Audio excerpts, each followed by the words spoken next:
Day 1 of King of the Sea 7 has come and gone. There were some close games. Let's drift, guys. Oh no! Nothing! Nothing! Oh my God! And He I lived. I can't believe it! Big plays. He's gonna burn out. Or he could just get Valpent right here, and he goes down. So the first kill. Big hits. I need to get that. Yeah. Oh, what the hell? Oh. Was that just? Did he just? On the Salem, and the Salem goes down. He popped defensive fire already? So there's gonna be a lot of pain coming his way. Yeah. Oh, Yeah. yeah. How's that for pain? Oh no! Well, that ended quickly. And as always, I don't know if he's surprises. gonna get enough torps to kill. No, there aren't going to be enough. It's because... That's Oh, 12,000. hang on. Oh. Sauerkraut Oh, with a big frag! Okay. 32 teams entered the field. Only 16 advance. Now, with the format moving from round-robin play to single elimination, every shot, every game is critical. And lurking just one more rung up the bracket are the 8 seeded teams, including the number 1 overall seed and 2 previous tournament champions. With the stakes raised, even the smallest misplays can mean disaster. Before Day 2 is out, 80% of the teams who signed up for the event will have been eliminated. Who will be left standing? Is there a dark horse among the teams moving up from the group stage capable of taking down one of the teams that earned a seeded spot? Or will the top 8 seeds all move on to tomorrow's quarterfinals? There's only one way to find out. Buckle up, worshippers. King of the Sea is just getting started.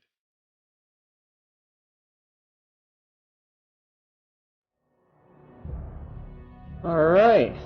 Hello, everybody.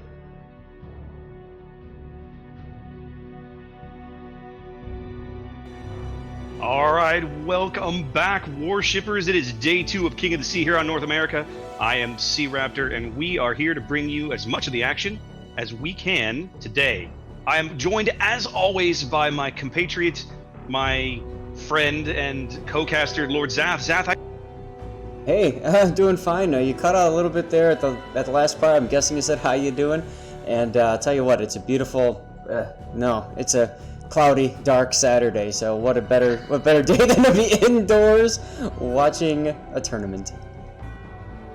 well, maybe it is where you are, but where I am, it is a gorgeous day here on the coastal bend of South Texas. Fall has finally shown up. It is not 95 degrees and 90% humidity.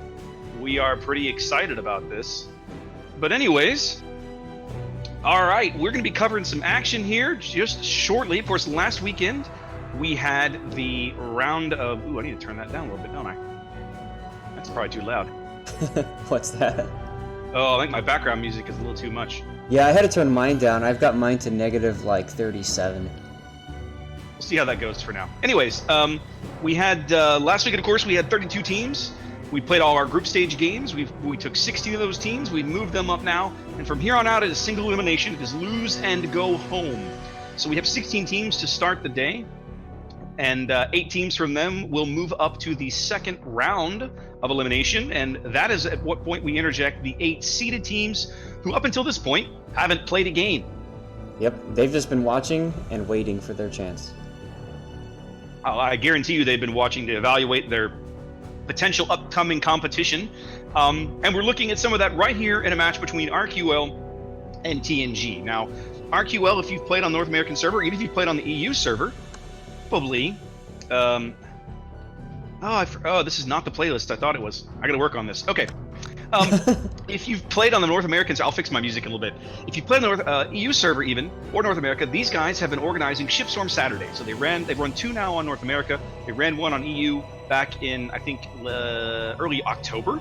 And of course, here they are competing today in King of the Sea. TNG, a team that had signed up for some events here on North America, had not made it to any of the War Games events. They signed up for one but didn't show. And then they were almost no shows to this event. Like, they signed up and then didn't come to any of the pre-meetings or nothing, and then like on game day they appeared. And it was like, okay, I guess y'all are gonna play. And here they are in their round of 16. Yeah, pretty awesome they managed to come this far with such little, at least perceived, preparation ahead of time. Yeah, sorry, I'm going to fix my background music here real quick before I... Go right ahead. So, as you can see on my screen here, we've got our scheduled broadcast. Myself and C-Raptor obviously doing match 1. Kirin Ichiban and Shrug are doing the second set there. And then Quadrilus and Hotel Kill Actual are covering a third round. So, there's actually going to be some battles that aren't going to be streamed and covered. But that's okay. We don't want to give everybody's secrets away, right? So as you can see, we are covering TNG versus RQL. After that, we're going to have to see. We're going to pick. We're going to take Cuter, and whoever wins the following matchup will play Cuter, and that's who we'll take care of. And you'll see the other streamers on there too. So you're always welcome and encouraged to check out the other streamers and the other broadcasts. And some of you guys probably have like 5 windows open, so you can get your best chances at getting loots and stuff like that. But seriously, check them out, and lots of fun to be had today. Yeah, as Zath has pointed out, we don't have quite as many streamers as we did last week. We're competing with 2 other things here. One, of course, is TwitchCon here in the U.S. At least one of our streamers from last weekend is at TwitchCon, and we probably could have rounded up a couple more, but folks went to TwitchCon. I can't really blame them. Second thing is that some of the streamers we had last week are actually playing on the teams that are up in the seeded stage, right? One more rung up the ladder. So they obviously aren't going to be streaming. They could theoretically come in and stream this first game, but then they'd have to go play their match. So, I think most of those guys have just decided to sit it out, and it's hard to blame them, right? Well, and I've also seen, just going through the training room to get in, I've seen a bunch of people scrimming already this morning, and I wouldn't be surprised if the teams that are sitting on the bye are also doing some scrims in between watching the battles too. Wouldn't shock me either. Would not shock me either. Give me one second. I almost got this fixed. Sounds really good. Myself. While you're doing that, I'm going to do my first drawing pre-game. So this is for a Halloween container, graciously provided by Wargaming. So thank you, Wargaming, for your support as always. There we go. Okay, so yeah, I guess I should get over and run a bit of a raffle myself. We do, like as before, as with last week's, we've got codes for Halloween crates to give out for you guys for coming and hanging out with us on Saturday afternoon. We appreciate that. I know that there's lots of other things that you guys could be doing. So, Snake wants to be moderator. I guess I could do. Actually, that's a good idea. We could have him moderate me too. But anyway, yeah, and just so you guys are aware, in order to win, you have to be not only a subscriber of either myself or C-Raptor, you also have to be present. So when we announce you as a winner, say something. Be like, hey dude, thanks, or, oh my god, I won!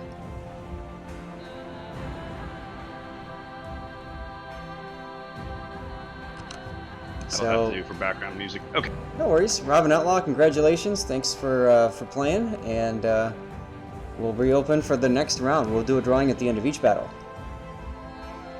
Yeah, I'll run one here. We're not quite ready here. We're covering, of course, RQL TNG. Still waiting on some of the TNG guys to filter.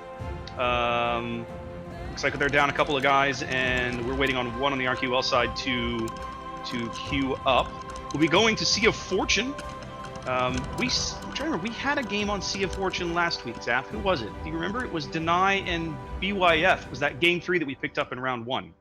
Yes, I believe so. Yeah. There we go. All right, if you're watching my channel, I've got a raffle open now. Exclamation mark raffle will get you an entry. We're giving out some codes for Halloween crates today, so bring them on. And I'm going to point out to you that in my stream here, those of you guys that are following, you have the ability... I turned off my music instead of minimizing. Man, I'm just... I sat down like an hour and ahead to do all my prep and get ready, and here I am. I'm not with it right now. I don't know what's going on. Rip. Let's try again. Yeah, seriously, rip me. Anyway. All right. Minimize. There. Okay. I didn't screw it up this time. I'm going to mute Raptor for a sec. So in my stream here, you've got the ability to win a community contributor container by clipping your favorite moments of the tournament today. And I'll pick the top 3 and send you some community contributor containers. The new teams bring what dynamic they bring to a new tournament, but to me this is where it starts to get interesting, right? Because now you're starting to see the guys that have put together a solid strategy and done the work and are getting prepped and ready, and here we go. And now they're starting to clash with each other, and in another round they'll start clashing with, let's say, the veterans of the event, right? There's only one team in the top of the 8 seeded teams who has never played as a group in King of the Sea before. That's ironically that's the number 1 seed. They have a long track record of history in clan battles, but I don't believe they've played in King of the Sea as a group. I think you're right. You would probably correct me if I was wrong. We need you to queue up, buddy. You're the last one. Oh, well. I know.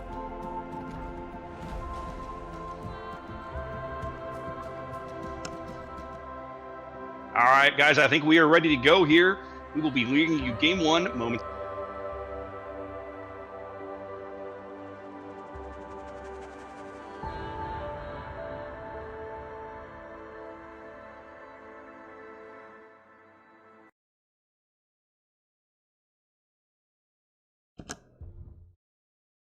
All right, popping up the our trailer for Sea of Fortune. Yeah, my trailer's already running, so it's doing its thing in the back. Somewhere between the shores of France and England, this critical battlefield is the stage for a clash of enemy fleets. This idyllic setting will soon be shattered by the thunder of guns and flash of explosions, as only one fleet can be victorious. This is Sea of Fortune. Sea of Fortune is a 48 by 48 kilometer domination-style map with 3 cap points running in a line from west to east. The A cap is on the extreme left, B is in the center, and C is on the far right. The A cap is surrounded by islands, but offers virtually no cover within the cap itself. The aforementioned islands provide plenty of places for friendly radar cruisers to conceal themselves, making aggressive destroyer plays into the cap early in the game very risky and frequently suicidal. A narrow passage past the picturesque castle links Cap A and Cap B in the center. There are only 4 ways in and out of the B cap, 1 in each cardinal direction, and no cover inside. The islands near the cap are commonly used as shelter by defending cruisers, who find themselves in turn the primary targets of enemy battleships. Cap C is possibly the easiest cap for destroyers to contest, but that doesn't make it any less dangerous. Wide open to the north and south with a connecting passage to Cap B to the west, ships caught on the cap by enemy radar have nowhere to hide and must vacate the cap or be destroyed. Control of Sea of Fortune can swing very quickly because of how close the capture points are to one another, and the narrow gap between A and B makes defending one cap from the other almost trivial. Teams that allow the action to shift from a north-south axis to an east-west one may find they have an uphill battle to climb. 18 ships, 2 teams, 1 victor. It's time to play Sea of Fortune. All right, here we go. All right, looking down the list here, RQL has opted for a Kuryu, Montana, Yamato, very cruiser-heavy lineup here. Double Worcester, double Zao, Stalingrad, and a single...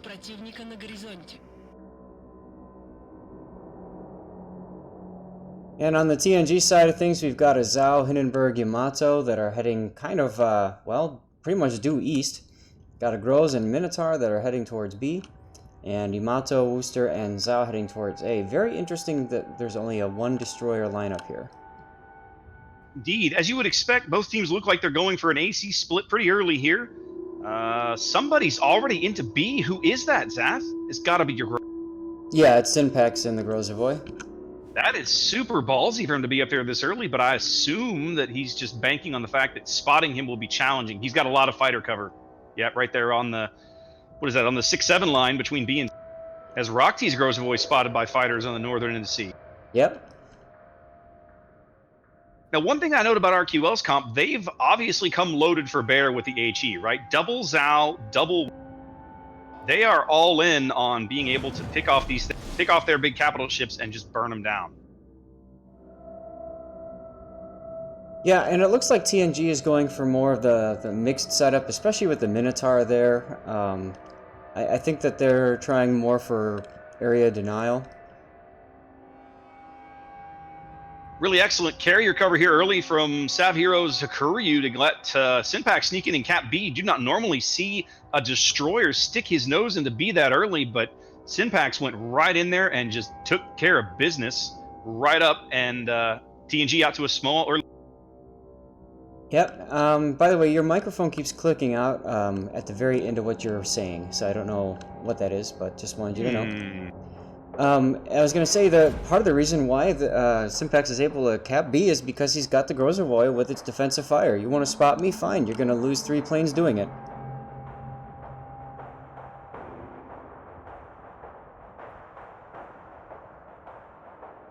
I may be letting up on the button too fast. We'll check it.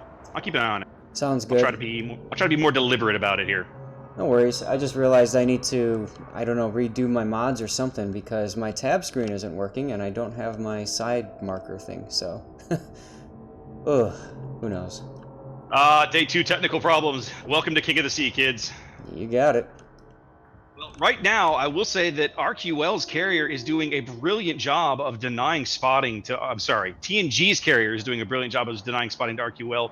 We couldn't see anybody there for a bit. The Zao, way over on the 9 line, is the only ship we have eyes on as Synpax rotates into... Yeah, although the Zao on the 2 line is about to get detected as well. The key is the Wooster placement. If you look at where those 2 Woosters are on the RQL side, they're pretty much blocking any sort of fighter movement through those crucial areas for spotting. True. They're very much denying that Grozavoy up there. Of course, he has murderous AA, and then he's also got a Wooster backing him up at pretty close range there on the southern edge of the A cap. So yeah, that's a really, really good ship placement for. Goliath taking some hits there in the Montana. He's at 2/3 health now, repairing a little bit.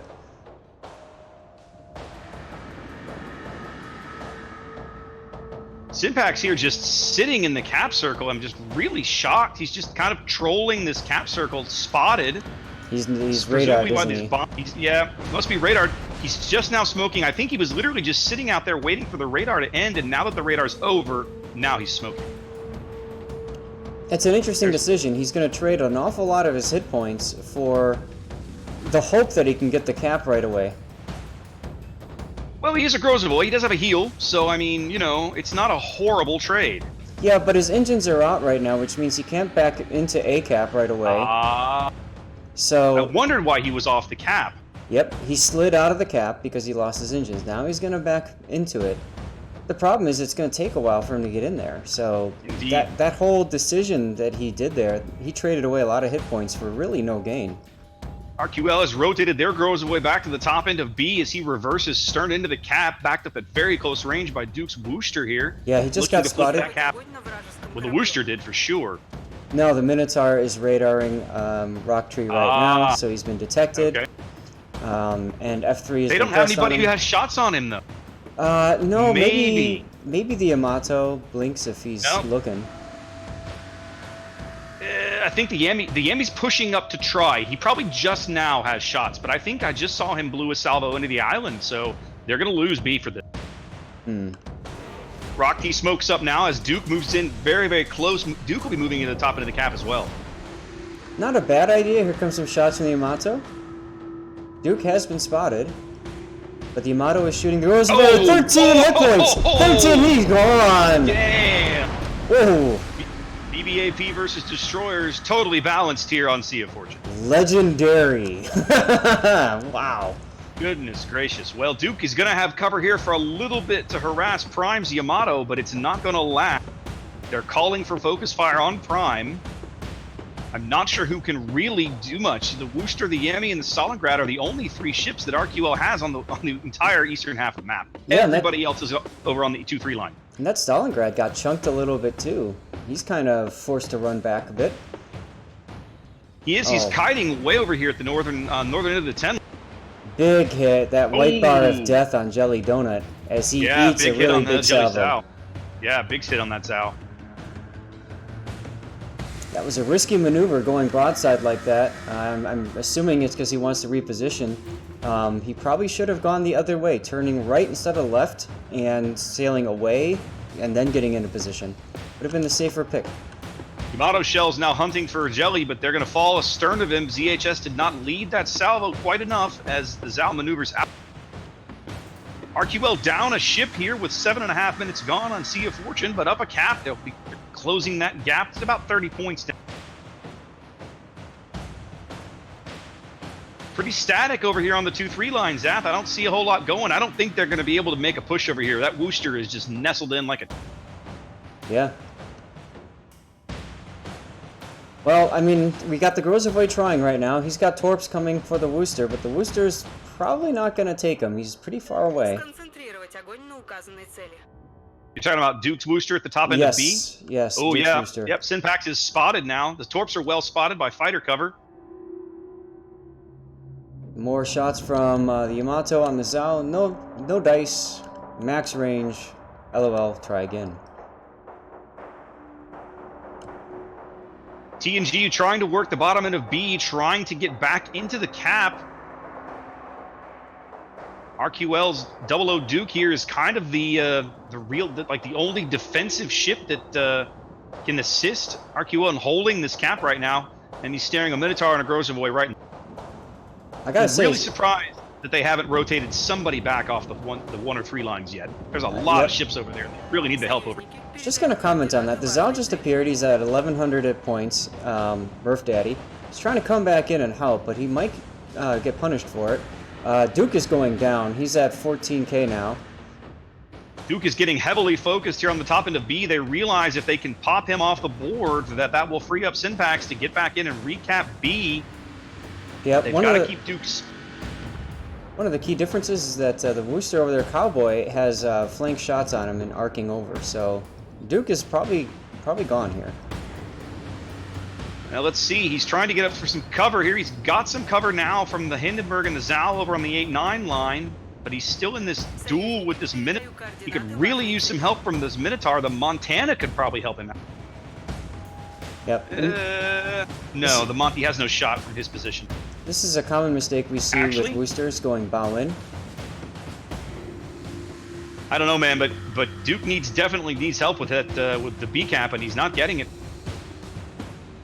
RQL up barely 50 points now as Synpax does finally get into the bottom end of B to start flipping that critical cap back over in TNG's. Yep. Cowboy is smelling blood, trying to get some shots over. He's just barely missing at maximum range. Well, the loss of their Grozavoy leaves RQL in a really rough position here. They're going to have a struggle of a time trying to. I mean, right now they know where Synpax is. In theory, if they still had their Grozavoy, they could shove him back into A and countercap. But I mean, it might be tough, but they could try it. They can't even do that right now because he's. Yep. Here comes some AP shots in on the Groz. Decent nice hit on Synpax there. I think that was the Montana. I think it was Montana shot. Montana probably about the only one with that angle right there. Yeah. Now Synpax is in a really weird position here, right? Because, Duke down to 4,200 now. As the Yamato pins him solidly through the bow. He's probably going to be the next casualty. Yeah. Paladin's got great positioning here. Nothing really threatening him at this point. And he can just lob those shells right over the island. Here they come. I think what's just really shocking me, right, Zach? I think we've talked about it. RQL's board position at the east is so tenuous. There goes Duke finally. There he goes. And we've seen it for several minutes now, and it doesn't seem like they've noticed. And if they have, they haven't been redeploying forces to adapt. It's almost like they were told, get the flank. And then they weren't told anything after that by whoever's calling. So they don't know what to do. And they probably don't want to take the time to, switch back over to the other side and rotate, when that's what really they need to do. Had they done that like 5 minutes ago, this battle would be unfolding very differently. Yeah, ZHS, of course, the next casualty there, trying to charge a Grozavoy at close range. Groza's torps were up, and that ends badly. RQL down 3 ships in a cap here. 8 minutes to play, but it does not look good for them right now. Yep, Synpax getting some desperation torpedo bomber drops on him. He might take one here. Oh, he took one. Does take one. But some really, really solid fighter cover again from Sav Hero. We see him doing great work with those Hakuryu fighters covering his. Absolutely. Meanwhile, the boys at A are pushing through A now, or at least around A. I don't know. Around A. Why don't they get into A? Get into A and stop the points gain, guys. Come on. Well, we're seeing a battleship push. I mean, we're always talking in this game, battleship get up front and push with your HP, right? Well, that's what Goliath's doing, but I think in the end it's going to cost him his. He hasn't been punished for it yet, as the Stalingrad. Not extremely bad. No. Well, we're going to see it in a little bit as soon as the Yamato pops around the corner. Stalingrad AP just came in and whacked the Minotaur a little bit, so now they're pinging the minimap saying, watch this guy. I don't feel like they deployed their Stalingrad very effectively this match either. No. I feel like there was a lot of other options they could have taken with him. Paladin has a whacked now by the Yamato. He's got a broadside shot on the Zhao, but he's choosing to wait for the Montana. I disagree with this. Killed the Zhao. Here we go, here we go. TNG seconds from victory here on Sea of Fortune in game 1 of the match. Who's going to die first? Is it Goliath or Murph Daddy or baby Seal Clubber? It's going to be Seal Clubber. There he goes. As the Zhao manages to get around, no problem. Goliath now is going to get killed as he backs Game up. ends another tick. There it goes. That's it. TNG claims game 1 here on Sea of Fortune.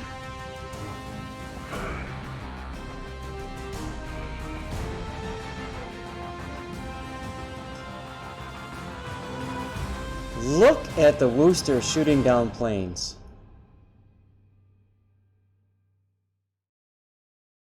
Wow. Goodness gracious. You know, we talked about Sav Hero doing a great job with fighter cover, but man, those Woosters just ate up a lot of his planes. Well, that's the thing. Like, you stray into the anti-air bubble, even the long range, and you're losing at least one plane automatically. So, every time that happens, and boy, when you play carrier, that happens quite easily, because there's no way of knowing exactly where that bubble extends to. So, It's true, it's tough. but I'll tell you what, key play of the game was that Yamato seeing the, well, first of all, the Minotaur radaring B-cap and spotting, who is it, Rock T there, the Rosovoy. Rock T. Yeah. And the Yamato, just even though he whiffed that first shot, not letting up on it and saying, I'm going to try this again. And boy, we saw what happened when he tried it again. That Yamato hit was something else, man. 13 HP left, and the Minotaur shells that were going to kill him were already in the air, right? Yeah. When he fell to 13 HP. It was just, he just got tag teamed and wiped. Yeah, really good coordination by TNG. You could tell that they had mastery of the map. They knew where to go, they knew what to do, and they knew how to respond to threats.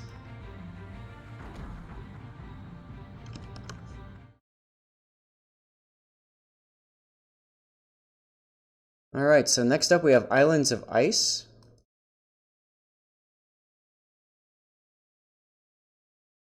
Alright, let's draw. Okay, let's see. Now, are you in the channel? You are! We have a raffle winner! Yay! I'm gonna restart my computer real quick, so just, not my computer, but the game. Okay, I will let them know.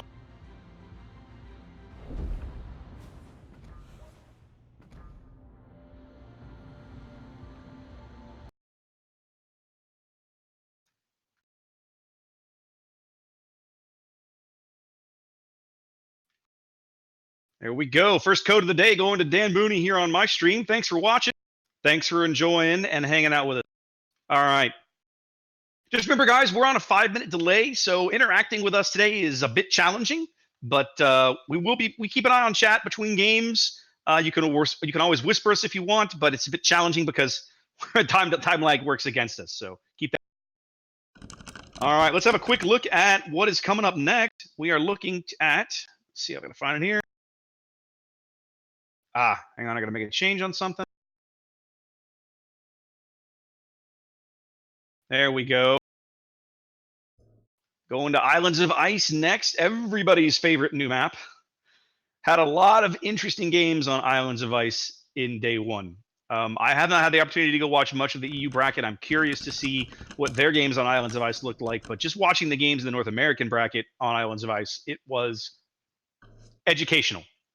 A lot of interesting things, a lot of interesting plays, and definitely a unique map. Not like Sleeping Giant unique, but very different. So fun to watch.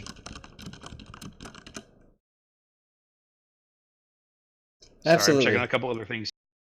Sorry, Zaf, go ahead. I didn't mean to cut you off. No worries. I just want to announce congratulations to War Eagle 97 from PSV for winning. Him again, Rick. Him again. Well, this is the second time now that I've drawn a winner who was not following me, so I had to go to another person.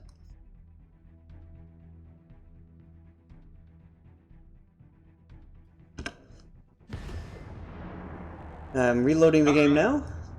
Okay, and TNG looks like we might be trading out a couple of players. They're making some roster changes here.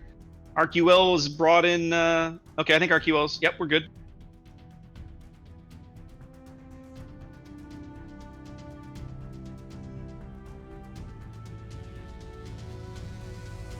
So Raptor, did that game go down the way you thought it might? What the hell is Stream Elements doing? Haha, technical Sorry. problem Saturday. Stream Elements is like spamming my channel with something. I don't even know what it's doing. I don't hardly use Stream Elements. Oh man. That's weird. Are you trying to shake them down for money? I don't know what this thing is doing. I guess I gotta go. I gotta work. I've started to try and set Stream Elements up for when I'm just working on my own stream. Mm-hmm. I've never like got it all turned on and everything. But apparently, it seems to think that I don't know. I might type over there and see if I can turn that off because that shouldn't be happening. Is everybody ready now? No, very not. Come on back in. We've still got one RQL guy not queued up, and then TNG's not quite here yet. Still waiting on a couple of people. All right, I'm gonna drop in a training room battle real quick on my own just to make sure the mods are working. Yeah. Like disable Stream Elements right now or something because this should not be happening.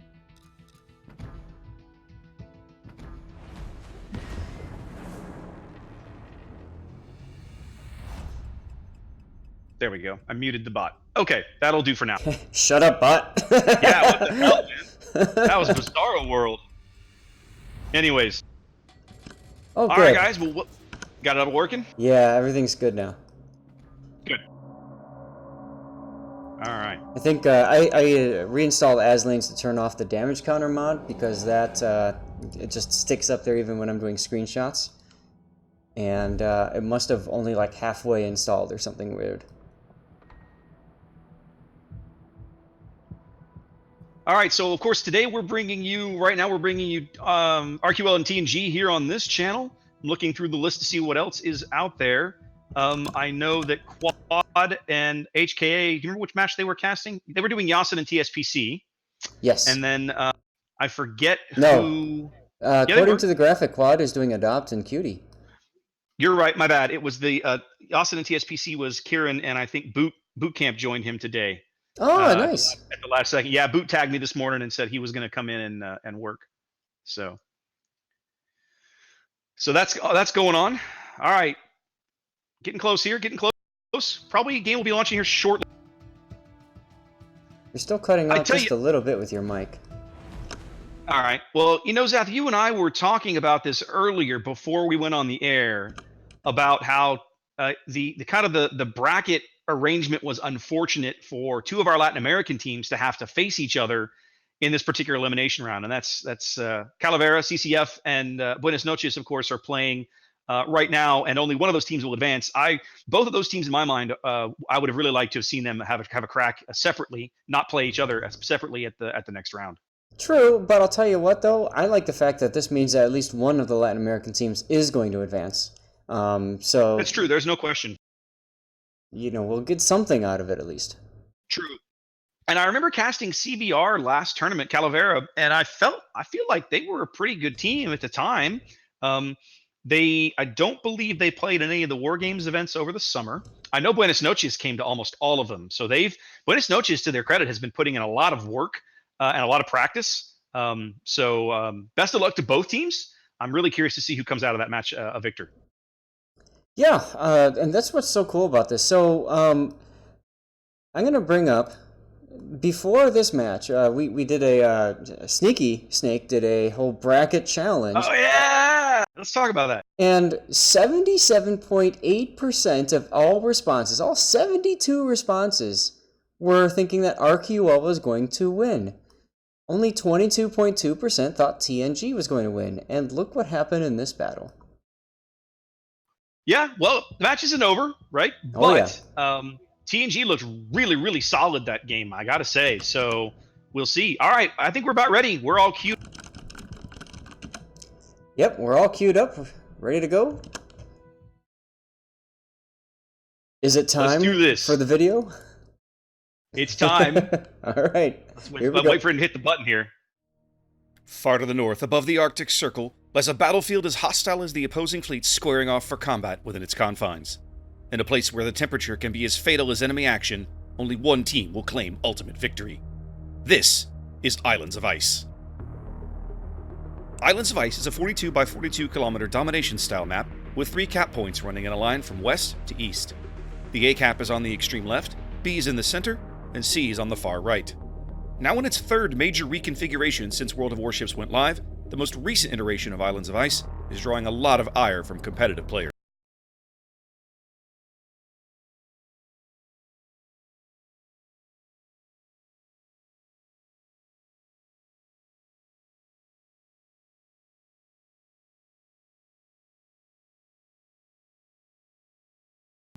Alright, sorry about that brief intro there. Something must have happened, the video got clipped or something. Uh-oh. Did you download the whole thing? Thought I did. Okay, I don't know. We'll worry about it later. Well, mine's still going, so give me another 30 seconds, maybe-ish. Sounds good. My viewers just get to watch us ram. Бой начинается. Don't forget, everybody, the top 3 clips from the day earn CCT container codes. I'll send those to you as my thanks for doing some of my dirty work and trying to find the best and most amazing moments from our stream today. Вражеский крейсер уничтожен.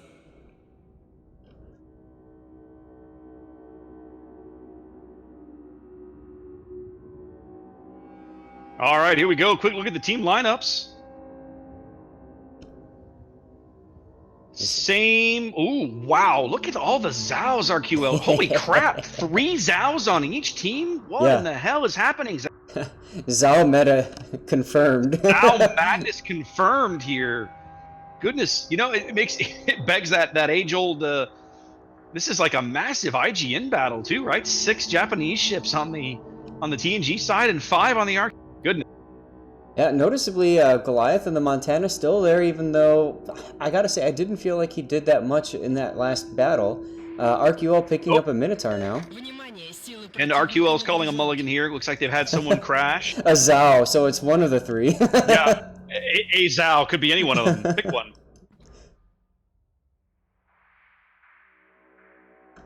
Well, they called it in time. All right, there goes the TNG acknowledgement. All right, well, we'll go back.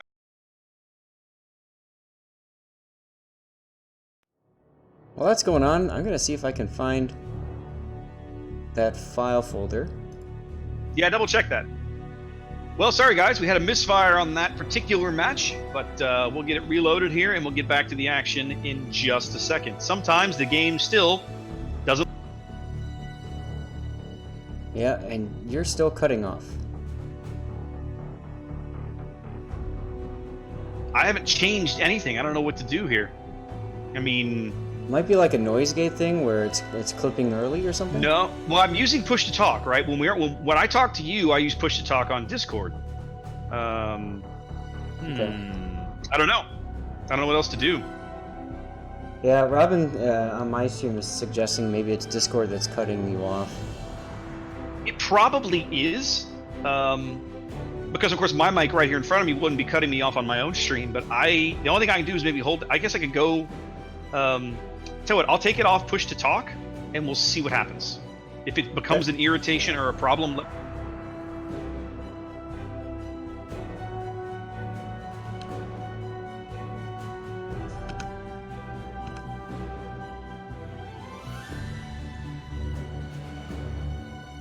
Okay, so I'm on voice now. Can you hear me okay?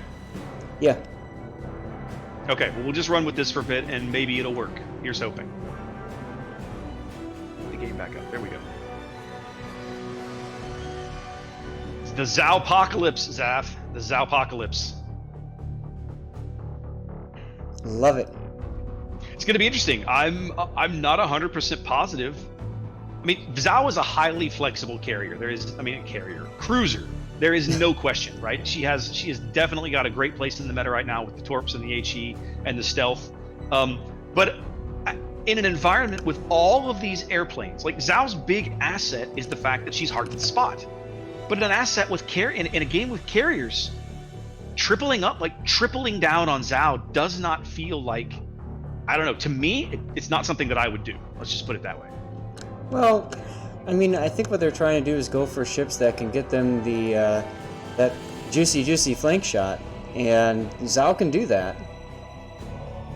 It can, but is it really a flank shot if the enemy knows you're there? right? I mean, that's kind of where I'm thinking, right? I mean, Hakuryu's going to have 8 squads to put up, and Azao's AA is passable at best, right? It's not a Wooster. It's not going to actively drive away planes. A good carrier pilot is not going to be afraid to shove a couple of squadrons up there and let them take some hits while they keep that Zao spotted long enough to kill it, for example. And we see this all the time, right? Like, all the top tier teams that played in the last event all brought Zaos, and I won't say they all died due to carrier spotting, but it was a very common theme that when one of them did bite it, it was because he was down low, 5,000 HP. He pulled back, tried to go unspotted, and the enemy carrier just shoved a fighter or a bomber out there or whatever and picked him up again. Right. Well, I'll tell you what, while we're sitting here waiting, I did open a raffle. Give me an exclamation mark raffle. I'm going to close it in about 10 seconds here. If it's and then we'll go ahead and draw, and then we'll go ahead and draw during the game too, because I got plenty of codes to give away. There's no point. I'm telling you this. You can't hear it for 5 minutes. Let me type it out. I was just gonna mention that. I was just sitting here thinking. This is the 5-minute delay is messing with me.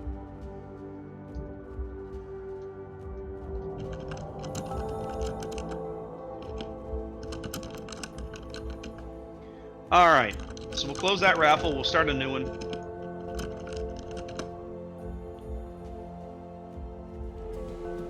Again, it doesn't matter. Okay. Close. Draw. SBC. I think you're here. Yes. Yes, you are. All right, we'll announce it then. Yep, and on my stream, it's Teef the Salty Clan. Or Clown. Clown, so, yeah. I think that's Mr. Latif.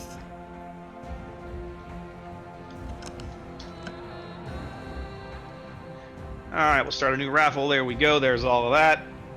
Have a quick check of where we're at. Getting lined up.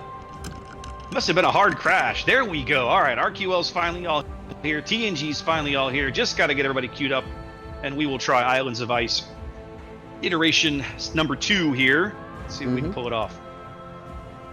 Well, you know, it's one of the challenges when you're doing a training room like this, and keep in mind this is competitive too, so you're going to have a lot of people that are running maybe some of the more competitive mods that you wouldn't see your standard player run, and obviously that impacts the stability of the game client.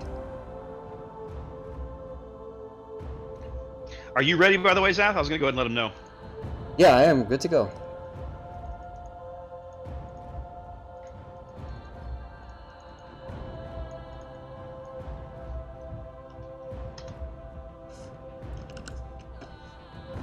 Dropping again? Alright, hey, we dropped. Alright, I'm gonna try trailer. Try 2. Far to the north, above the Arctic Circle, lies a battlefield as hostile as the opposing fleet squaring off for combat within its confines. In a place where the temperature can be as fatal as enemy action, only one team will claim ultimate victory. This is Islands of Ice. Islands of Ice is a 42 by 42 kilometer domination-style map with 3 cap points running in a line from west to east. The A cap is on the extreme left, B is in the center, and C is on the far right. Now in its 3rd major reconfiguration since World of Warships went live, the most recent iteration of Islands of Ice is drawing a lot of ire from competitive players. On the left, the A cap has the least amount of significant island cover near the cap itself, though the islands within the cap are more than enough cover for destroyers. B cap improves upon this somewhat with a large island on the western edge capable of sheltering allied cruisers, while Cap C has a huge island within the cap borders that destroyers can cling to for protection.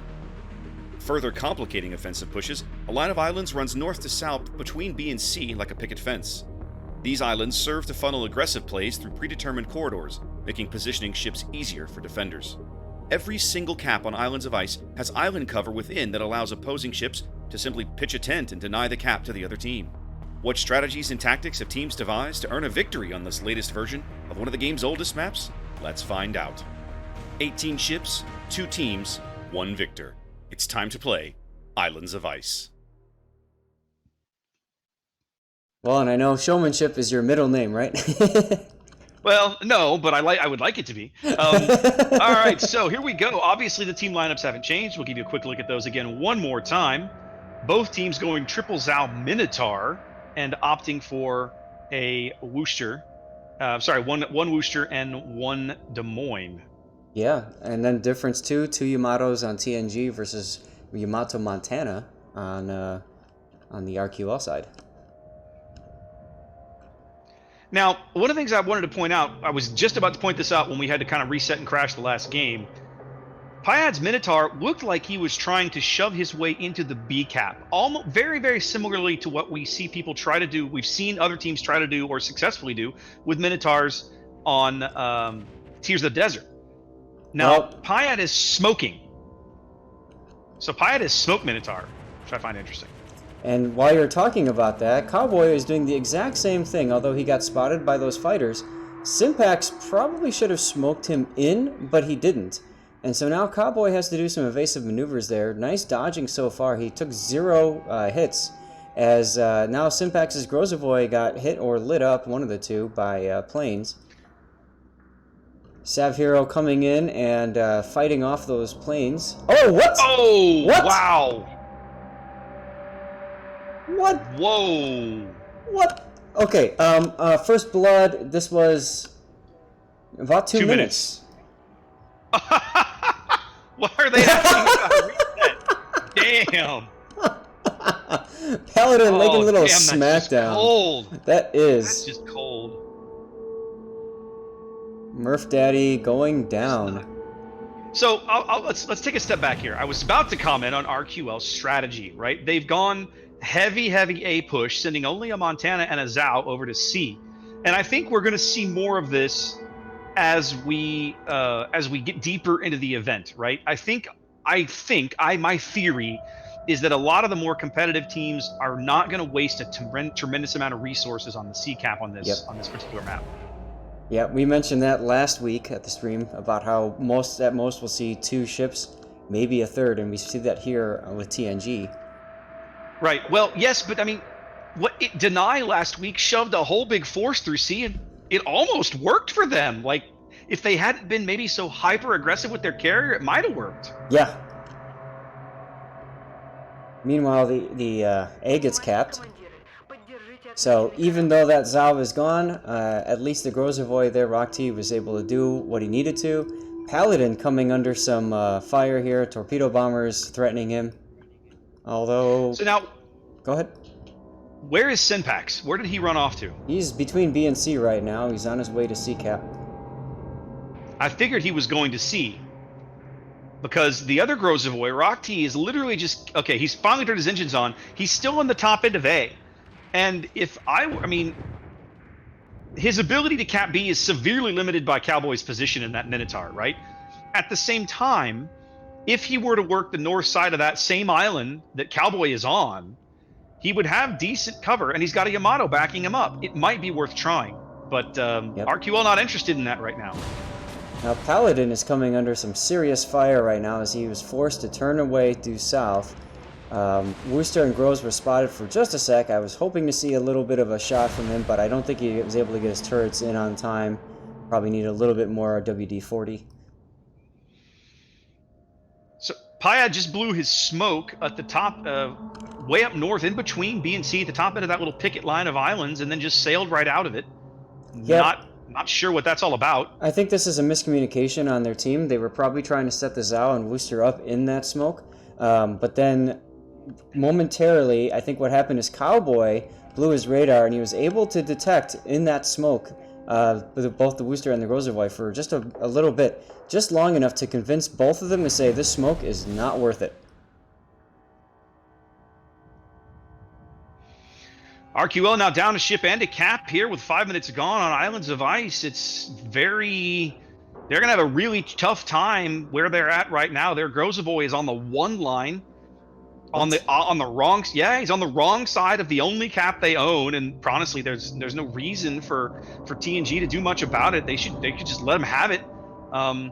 Rock T is now finally moving back onto the 2 line, at the top end of A. It looks like he's going to try and get over here and get some cap work done, but I'm not a fan of his positioning. I think he swung way too wide, way over there on the A cap.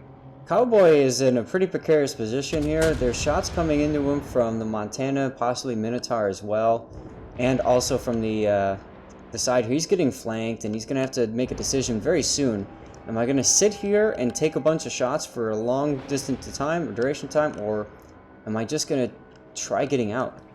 Looks like he's going to try getting out now. He's at about half. He's got to do something here because he's just going to get pelted. Indeed, I saw he was taking some decent shells there from the Minotaur. He moved up. He's not spotted now. We don't have eyes on him. We're about to get eyes on him. Those torp bombers are coming in. They smell blood. Oh, yep. He's turning out now. He's spotted.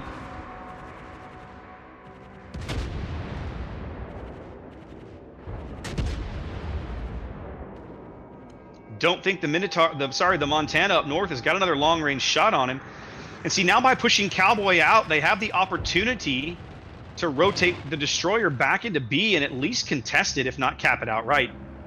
Cowboy probably going to eat some of these torps. I don't think it's going to be enough to take him off the board, but he's definitely going to be hurting. Yeah, engage super heal. Indeed. Prints himself a new ship under 10k. RQL really needs to keep up the pressure. They need this kill. And he's gone. They've lost him. No eyes. Yeah, but we still have a few more seconds of shots coming in. They've spotted him now, and now the Yamato's got shells on him. Here they come. All she wrote. Nope. Japanese dispersion trolls him, but Cowboy is on fire. He'll probably burn out. That's a big strategic play for RQL. Just pushing him out of the way is a big win for them. But if they actually bag this kill, and they're about to, there he goes. That's points they badly needed. Is now that opens up B. Now the Zhao and the Montana on the AB line are able to kite the way this strategy was laid out. Go ahead. The big problem is Paladin was forced to retreat, and because he retreated, both Llama and Jelly Donut and the Zhaos also pulled back.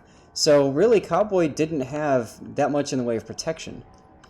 Jelly Donut now opening up, letting his presence be known, but that's just going to allow the enemy to know where he is and start shooting him. He's not going to get much out of that. Indeed, ZHS's Yamato now moving into the extreme northwestern corner of the B cap.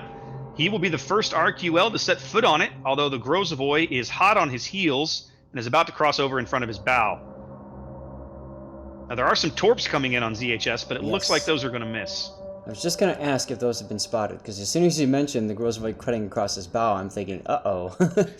Yep, there's a couple of them spotted. Now, Rock T is smoking up ZHS. You don't normally see people smoke battleships anymore. That's going to require ZHS to have some fire discipline in there and not fire his main battery.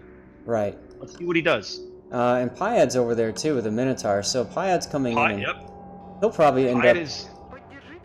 I think what they're doing is they're trying to put him in place as a no-fly zone so that the carrier can't drop on him at all. Well, we'll see. Well, we got Jelly Donut here, who is trying to help prevent Paladin from taking some torpedoes. 9 minutes gone as RQL bags their second cap. That'll start to narrow the gap a little bit here. Both teams down one ship. A very hard-fought game here on Islands of Ice. Oh, despite RQL's early... Whoa. A-cap. Torpedoes. In the A-cap. Yep, they left him behind, and the Zhao got some torps. That really... Now we're seeing kind of the opposite. All of that RQL force that was at A earlier all turned and went to B. They left the Wooster behind by himself, and now he's out. So now they're going to have to redeploy. Interesting consideration. So Llama is all the way on the one line. Obviously, he's going to just haul ass for A, right? That makes sense.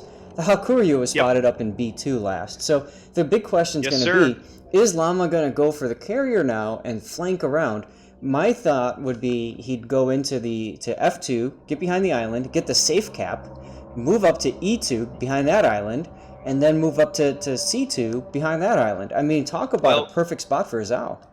It is, and it's pretty obvious right now that the Hakuryu's not really paying much attention to the board because his engines aren't even on. He's parked in B2 just sitting there. Meanwhile, Goliath now is coming under some sustained fire from Synpax and the Grozavoy. Well, and you know, we joked about a C push, and yet here TNG is doing it. Ooh, Sync stuff goes down there. Sync stuff has been sunk. Indeed, RQL matching the kill on the Wooster with a kill of their own. Now Goliath's about to eat at least one of these torps, maybe two. He's going to take one on the belt and dodge the one up by the bow. Yeah, these are Zhao torps. Well, that hurt, but it could have been a lot worse. He is going to live, and he's trying to cut the angle to keep the Grozavoy from getting shells on him. And a torp angle too. Now this is crucial because the Des Moines is in position to back up Simpax, but obviously against the Montana, that's not an engagement he wants. RQL now only 50 points behind, a little over the halfway mark of the match, as they are trying to find a way to victory. There we go. One of the Zhao's finally into A here. I keep waiting for this Hakuryu. Yeah, there we go. He literally just turned his engines on. Mobius Legacy's engines have just come on. He's realized finally the position he's in. As Blix Prime's Yamato is also under a lot of pressure here. He's flooding, I think. He took 2 torps a minute ago. Yes, he has to be flooding. He is flooding indeed. Flooding and burning. under fire and burning. He may be the next kill. He will be. Question is, will he take ZHS down with him? And he does. He does indeed. We trade Yamatos here. As TNG will bag A on the strength of some, I would almost call it a positioning mistake by RQL, allowing TNG to just hop up there, leaving a single booster behind is tough. Yep. Now, interesting to note that TNG is down a ship at this point, but we've got a Zhao that's at less than half, a Montana that's struggling, another Zhao that's pretty low, versus a Des Moines here. The Des Moines is pretty well ducked into this island, so it's just a one-on-one right now, which is what he wants. So we're kind of left now. What this is about to evolve into an East-West fight, right? Because Paul's Des Moines over here in C is the last surviving. Well, no, the Grozovoy's over there somewhere. Yep. But you've got 3 ships capable of pushing Paul off the board. He's about to get flanked by Duke Zhao. He's got Goliath and Nimitz in his face. He's got nowhere to go. Yeah, he's gonna die eventually. This is a positioning mistake on a couple of accounts for TNG. One is Simpax should be heading the other way and keeping the Zhao spotted for his Des Moines buddy. And 2, both of the Zhaos went into A-cap when really only one needed to go. Here come torpedoes from the Grozovoy. It's going to probably hit one on Paul's bow. Nope, Paul is going to dodge, no problem. As the Zhao comes around saying, gimme, gimme, gimme. Duke now forcing the issue here as he comes around the edge of the island. He has both Simpax and Paul spotted.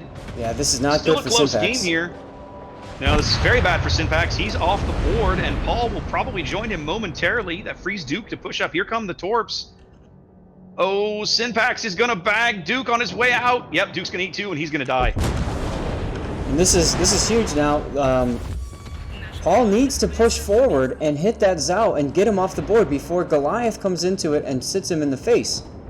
That's just like that. Just like that. Little too cautious by the Des Moines there, costing him his life. And possibly the game, but Mobius is going down. Mobius is out. We talked about this like 7 minutes ago, that he was all not paying attention to the board, all caught off by himself. Should have been moving east already, and it's going to cost him his ship. Very bizarro game, because now what's going to happen is without their carrier, RQL is going to struggle to know where those Zhaos actually are. The Minotaur outspots them, but he is also running east. Yeah, but the key, though, is that the Zhaos are really out of position to help the C side. They're going to be forced to go into B. What we're going to see happen here is a showdown in B cap. Now, TNG is going to win in 1 minute and 30 seconds if nothing changes. But we know the Montana is going to get on to C. Right, Nimitz steps onto C, that's going to halt those points, and when that's done capping, we'll flip the other way. Now, the trick is that TNG has a larger margin for error because they're continuing to gain points. They're about to cross the 900-point mark. I don't think that RQL can catch them in time. Not on points alone. I think they have to have a kill. I don't think so either. But the key here is that Safiro is realizing he needs to book it. So the question's going to be, if that Grozovoy spots him as he pushes south, that's going to be a problem. Meanwhile, I don't see any planes at all in the air right now. So even though they've got a carrier left, that carrier's got nothing left. So my timers tell me this. RQL wins in 2 minutes and 18 seconds, and TNG wins in 2 minutes and 3 seconds. Yeah. That's how close this game is. These teams are 12 seconds apart. That means that RQL must bag a kill or step on A. If they can get a ship on A, even for just 10 seconds, that might be enough. But they're so far behind. I don't think that there's a ship capable of getting on A at this point. No, I don't think they can get to A. What they need to do is they need to risk the Minotaur. They've got to stick him out there to spot one of these owls and let the battleship shells do their work. But Payat is not in a good position. He pulled too far to the east. I'm still not sure what he's doing here. In my mind, he needs to get his bow turned around. He needs to be going west because without the carrier, they've got to spot these owls. That's correct. They're just wasting time. This is time they don't have to lose. Meanwhile, Donut and Llama both know what's happening, so they are throwing torpedoes in where they think the Minotaur might come. So if they are lucky, they'll get a quick torpedo on the Minotaur, discourage him from pushing in and stuff like that. Oh, there's the Montana. Okay, Llama's been spotted, probably by the Grozavoy. No one's been spotted. Okay. We have eyes on no one. They're firing blindly. Wow. RQL has 45 seconds to get eyes on one of these owls and get it off the board. Are those owls, are they running west? Are they still coming this way? No, they're both in kiting position. Although I don't like Jelly Donut's spot, because he is literally right in front of an island right now, so he's got nowhere to turn should he get spotted. Oh, now he can turn. He'll be okay. Payat has finally turned around and headed west, but it's going to be too little too late. He's about a minute later than he should have done this. This game is over in 20 seconds now. Yeah. RQL is going to drop game 2 and the match. And they had a chance, Saf. They had a chance. They had several chances. 12 seconds, 13 seconds between both. Yeah. That's the margin. I mean, wow. That's the margin. That's exactly the margin. RQL comes in. Everybody comes in with the GG here as the game ends, and TNG sweeps RQL out of the first elimination round here in King of the C7.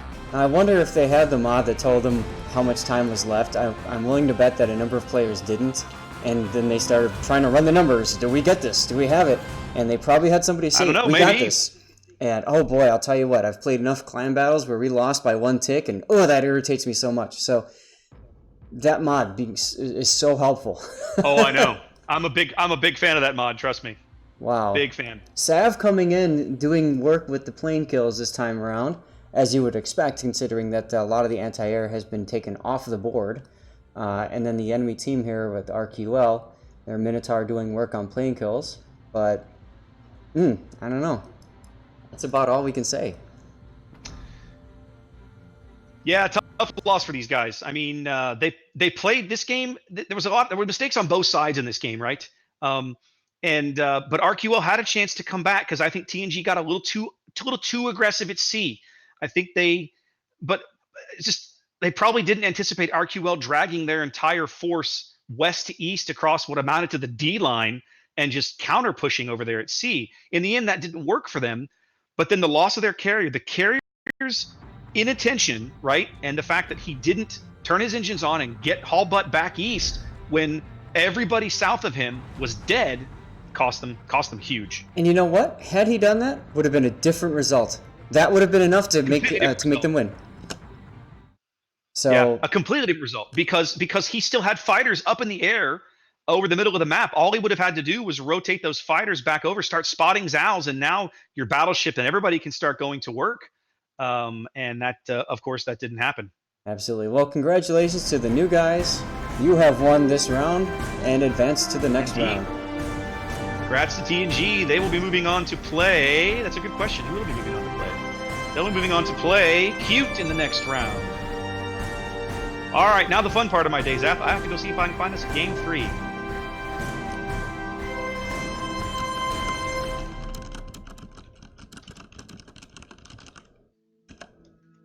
Yep. All right. Well, we'll have to see what happens here as we just kind of... TNG sits there and just gets to enjoy winning 2. I'll tell you what, from playing these games before, sweeping a 2-0 is huge because it gives your players that time to rest, to walk away for a bit, have some water, have a snack, watch a game if they want, or do a scrim. But they get to control their time versus a team that goes 2-1.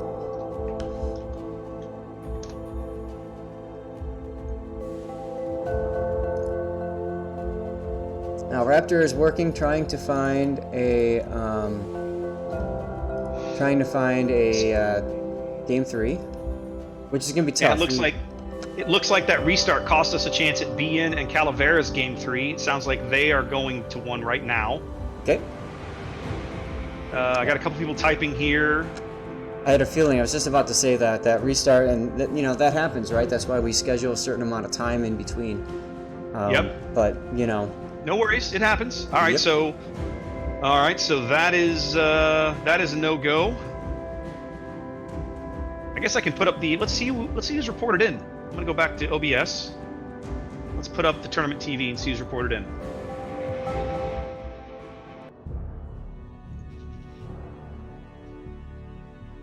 TSPC beat Yasin 2-0. 2-0. I see this. MIA goes 2-0 over WDPS. They will be moving on to the game we're going to be casting next, which will be MIA and Cuter. Yeah, I'm amazed. Bias goes amazed at TSPC. Yeah, I mean, everybody I talked to was expecting Yasin to move on, but wow. After what they did in King of the Sea 6 or King of the Sea Supremacy here on NA, I would not bet against TSPC. So I'm really curious to see how well they do. BYF went 2-1 over KSC, and then the Seal Clubbing Club lost 2-0. I don't remember who they were playing. That's interesting. A lot of people did the bracket, and their brackets are looking a little different now. Yeah, I believe that. Well, I'm not ashamed to admit that in my bracket, I picked TNG in this match.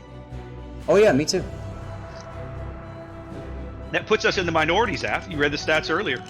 Of all those people that picked teams, we were in the vast minority that picked TNG to win this match. Well, part of what made me pick TNG is because I know some of the players. I've run into Cowboy a ton of times in randoms. He's a good person.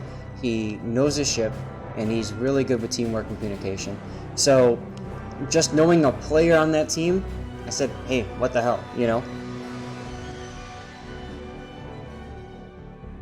All right, so let's see how the results have come in. TSPC goes 2-0, and they will be moving on to face the number 1 seed.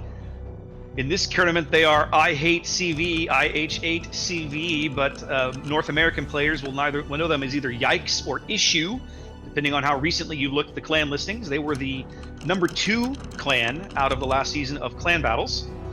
RF just defeated UR. They will be moving on to take on Devastating Strike in the next round. Our old buddies at 07, victors in King of the C5.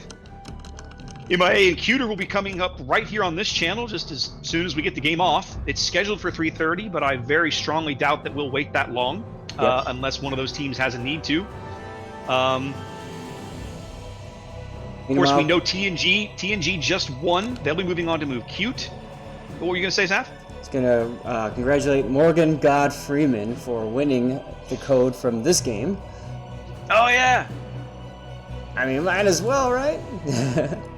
We're going to do another open raffle here. Yeah, let me finish reading results. Let's see. Bias 1-2 over Seal Cub Clubbing Club. I'll never get that one right. They'll be moving on to face RIP in round 2. Now, RIP is essentially ZR trying to defend their title. ZR was not able to field a full team for this event, so they have, I think the team is about half CR and about half players from other clans. Our buddy Sneaky is in that group, if I remember correctly. I think so. So we'll have to make fun of him as he plays. I did not see who won the Buenos Noches Calavera match, but they were going to a game 3. Do we know who won Adopt Cutie yet? Have you seen? I haven't seen. I'm trying to look at the stuff right now. All right, looks like BN has won 2 games. They lost 1. Okay, so BN is moving on to face ARP, the Knights of Newt, in their next round. We know BYF won. They'll be moving on to face PSV, who is a a returning face in the event, let's say. They've been here all the way back to Supremacy League, and man, we know those guys. They've been around forever. Yep. And then we're just waiting on Adopt and Cutie to finish, I guess. And who was doing Adopt and Cutie? That was on Quad Stream, wasn't it? I think so. Okay.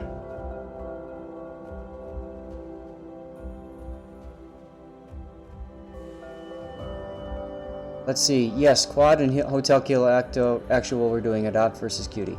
You got it.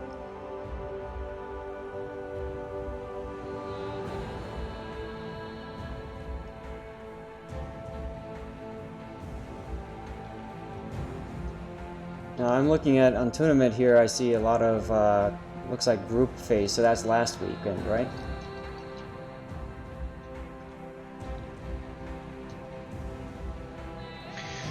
All right, let's see. I guess we should be checking to see if there's a room up. Let's go tag those guys in Discord.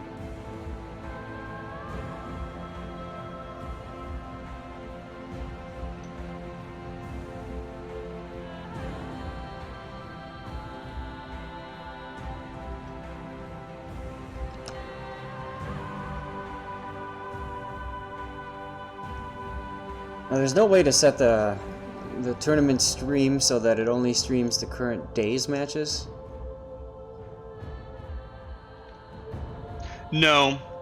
Okay. No, I haven't figured out that yet. Sorry. No, it's fine. I mean, I know this And I is guess a I can feed. turn this off.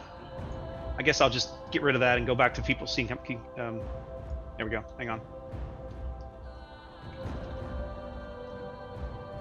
Oh, if you go away and then go back, it resets.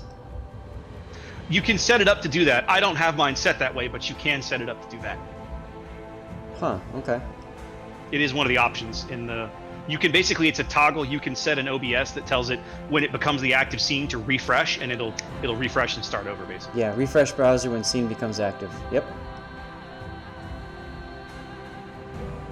Well, it's gonna come back up anyway in a sec. Yeah, yeah. All right, Zaz. So who do you want? Do you want MIA or do you want Cuter? I'd like Cuter.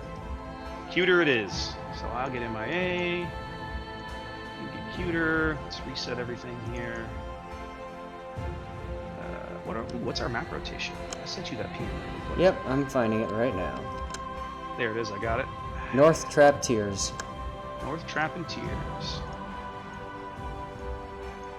You almost want to ad-lib that into something, right? All right, there we go. That'll get that going.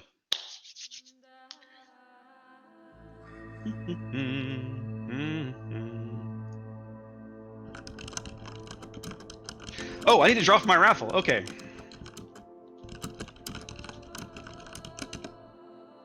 Yep. On my stream, who do you guys think is going to win? Cuter versus MIA. What do you think? We got enough time for the 5-minute lag to catch up anyway. Let's make sure he's in here. So he is. All right, let's do an announce. There we go.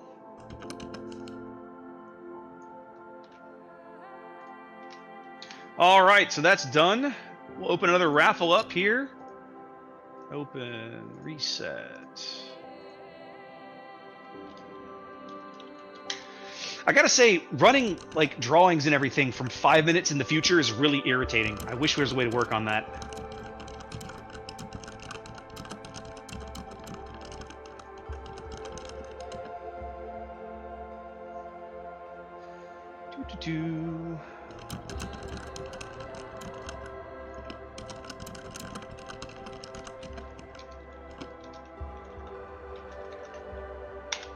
One thing I hate about the open mic is that now everybody hears me type, right? I use push to talk to try to keep that noise down explicitly because I don't want people to, like, it's irritating. But yeah. I don't have a choice if I'm going to run. I'm going to leave the mic open. I'll tell you what, it's helped. There's absolutely 0 clips right now. Like, you're coming through just fine. Well, that's good. That's something, at least. Yeah. All right, well, let's see. We sent them a note to let us know when the room was up. Haven't heard back yet. Most of these games are ending in a pretty timely fashion. I can't really complain. Let's see who else is going on. We know RF moved on. The only 2 results that aren't logged into the system are Adopt QT and BN versus CCF. We know BN won, so the only result I haven't seen is Adopt QT. They must have gone 3 games. Mm-hmm. A lot of 2-0 wipes here, though. That's interesting. I'm a little surprised to see that. Our match was, I mean, you saw it, seconds from going to a game 3, right? And very QT, well could have. QT won over Adopt 2-1, and we haven't heard from CCF BN yet. I thought you were the one that told me BN won. I was, but I realized I was looking at the group stage from last weekend. Oops. Okay then, so we don't know yet. Okay, so you said QT won. Correct. All right, so QD won over Adopt, so they will move on to face Rush B. So then we're just waiting for them. All right, okay. Which doesn't impact us at all. So once they're ready No, to no, it go, doesn't impact us at all. I'm just curious. I'm kind of looking down the bracket now because something that you and I used to do once upon a time, back in our the days of our youth, right? When we were new at this, is we would run down the list and we would call the games. Now that we know the second elimination round, how do we do this? Who wins what? well, we'd have to look at the bracket. Well, let's do it. All right, so let's do this while we've got a few minutes, Seth. Start at the top. I Hate CV, our buddies at Yikes versus Hold on. TSPC. Oh, come on. Well, I need to find the bracket. Do I need to send you a link? Yeah, if you don't mind. Sure. I don't know how to navigate this tournament that well. Fail. Caster fail. That ought to take you right to it, I hope. Yes, I think it thank does you. anyway. You're welcome. Don't want to hear that song. Okay.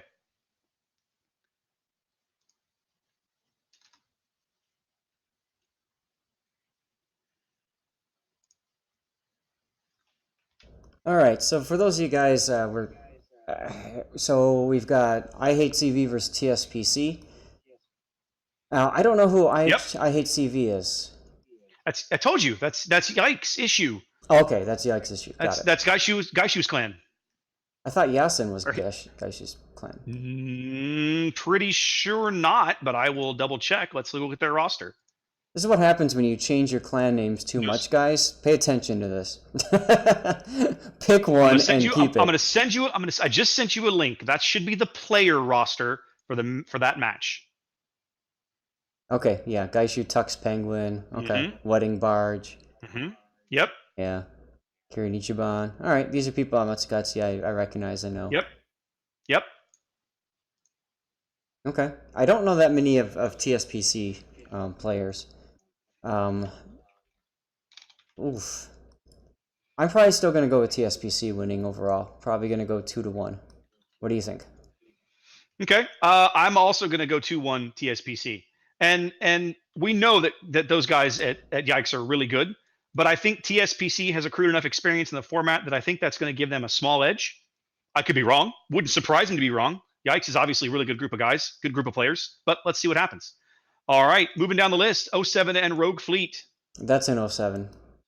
Probably 2-0. I'm with you. I'm with you on that one. I hate picking 2 O's, but I think that 07's experience here is going to win them out. Work in their favor. There we go. Right. People are asking. Come back to. Go ahead. People are asking on my stream who's covering 07, and people have said, why isn't 07 being covered? And to be honest, Raptor and I were talking about this, and we both, no offense to Rogue Fleet by any means, but we both expect 07 to continue relatively easily compared to how they've done in the past seasons. So why cover 07 now, and then tomorrow, cover 07 again? So that's kind of why we decided not to cover that particular match. Zath talked me out of it, so fair enough. So it's my fault. Come back. No, it's not your fault. I agreed with you. When you made your case, I agreed with you. Let's come back to Cuter and MIA. We'll do them last because we're about to cast that game. Cute versus TNG. We just saw TNG. Pick a winner. TNG. 2-1. You know what, Zath? I'm with you on this one. I'm gonna say the exact same thing. I love that pick.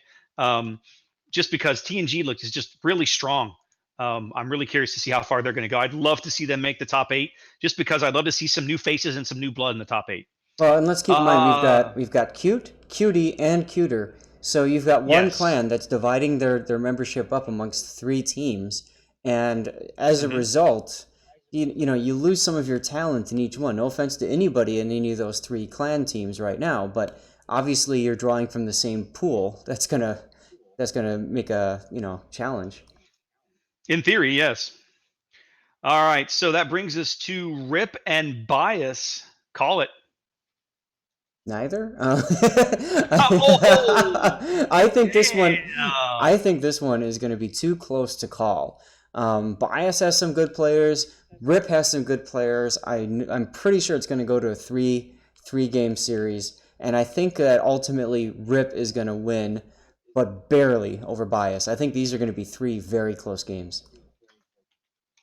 I'm with you on this one as well. I feel like that ZR has so much experience in this tournament. Even if they aren't able to field a full team, the folks that they are bringing are going to make a big impact. And I'm loath to pick against them based on their history. So I'm going with them as well. Fair. All right, down the list, we don't yet know who ARPKN is up against, so we'll come back to that one. Rush B and Cutie, pick it. For this one, I think it's also going to be pretty close. I have a feeling that Cutie is going to come out on top 2-1, though. Okay, so Zach's going with Cutie, 2-1. I'm actually going to go with Rush B, 2-1. Cool. Some dissension. So that's right, absolutely. So we'll disagree on that one, but that's fine. That's why we do this. Mm-hmm. Go back and get some bragging rights later on. And then at the bottom, not last, but certainly not for least, our friends at PSV versus BYF. I'm going to have to give it to PSV on this one. They've played competitive for years now. They've got it down. Yeah.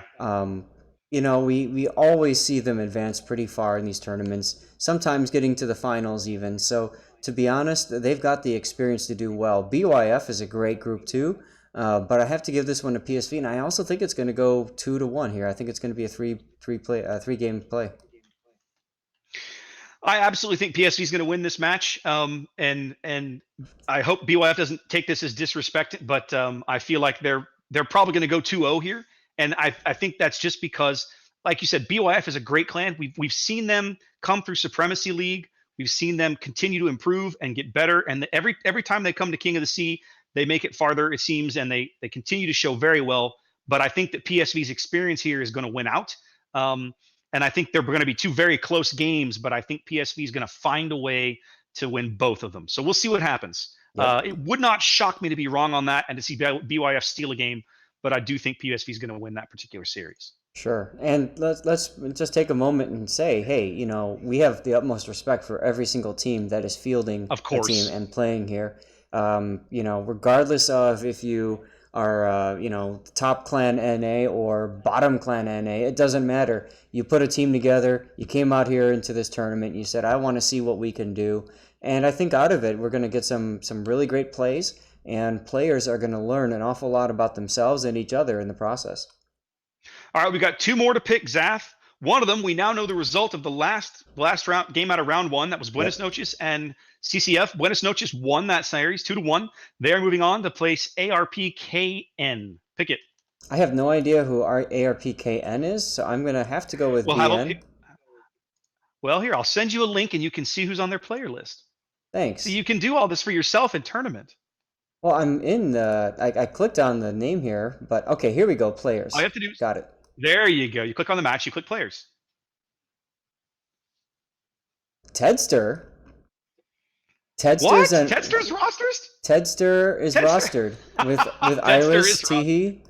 Oh, okay, that's right. This is the team that Iris was putting together. I remember now. That's correct. All right. That's correct. God, I want to root for a Latin team, but at the same time, my clanmate is in here, so I have to I have to go with ARP. But you know what? I think the BN's going to give them a run for their money. I think this is going to be a close game as well. 2-1 here in favor of ARP, just because I know these players. I know Teehee, I know Iris, I know Tedster. If we see Tedster and Yamato, we know that, don't we? Awesome. Well, another one I'm going to disagree with you on. I've seen enough of Buenos Noches over the summer. They've come to all these different War Games events that we've run. I think there were at least 2 of them, if not all 3 of them. They have just been working very hard and putting in a lot of time to hone their strats and come together and gel as a team. And here they are. They've made it this far. I'm going to root for them a little longer. I want them to win again. I'm going to pick them 2-1 here. Obviously, the ARP group is a great group of guys and a solid team. But I want to see some of that work for that BN's been putting in pay off. So that's my homer pick for the round, right? Like I want to cheer for those guys. They're so much fun to talk to, right? Like Jamie Mendoza is one of the guys that leads that group, and they're just such fun to talk to and get to know. There's a bit of a language barrier, right? I mean, their English is great, but sometimes when you get into a long conversation, it's a little more challenging. But they're such great people, and they have such passion for the game. I'm excited to see them do this well. So Sure, All right, absolutely. we And I have to recognize. circle all the way back around. Go ahead. I was gonna say I recognize Fade Galaxy too. I know he's a good player as well on the BN roster. Mm-hmm.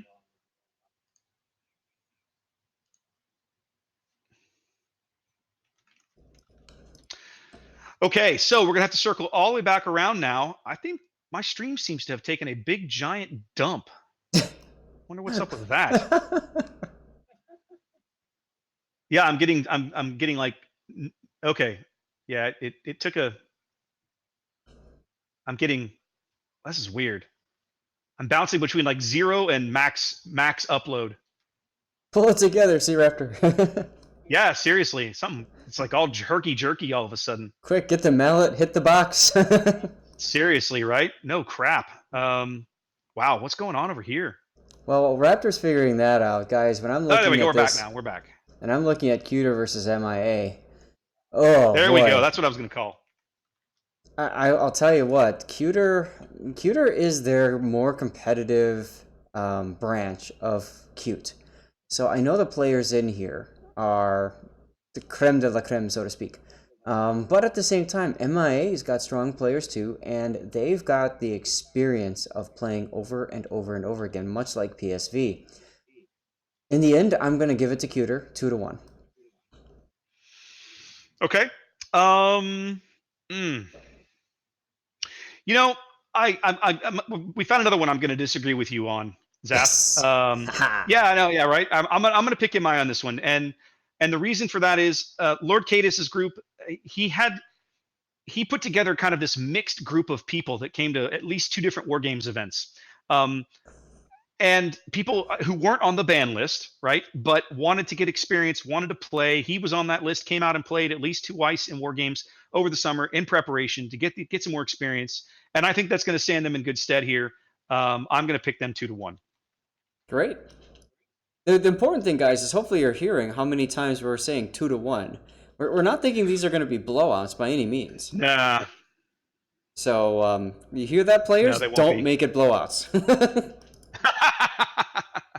Those of you that are listening. All right, let's see. Are you still in the channel? Yes, you are. Congratulations. There's my winner for that raffle. Oh, are we ready to go in now? I don't know. I have not seen a posting tell me that there is a room ready for us.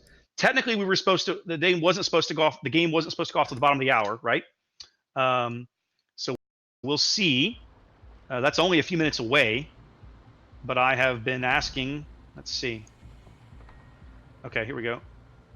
Making room. Okay, I'm still not seeing. I don't see a Cuter, no. Oh, I shouldn't be in this room. What am I doing in here? I was in the wrong room somehow. I don't even remember clicking it, and somehow I was in the wrong. I was in the training room with 07. They were. That's why. That's why they were pinging me. Like, what are you doing? I don't know. What am I doing? All right. Intel. Yeah, I guess. I don't know. Let's see. We're looking for who's the top team on the bracket. It's sorry, it's Cuter, right? Correct. I don't see a room yet, but that doesn't mean anything.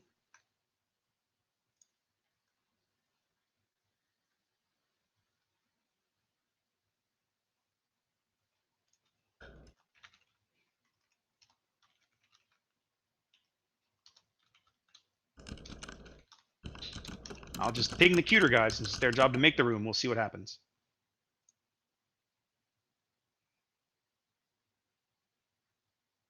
All right. I'm gonna draw in a couple seconds. I gave my people a quick warning that it's coming. All right. Cuter's getting the room ready, so I will pass on that info when I have it. All right. This person won already, so sorry, can't do that. Fail. No repeats. And N Rizzo, congratulations, you've won.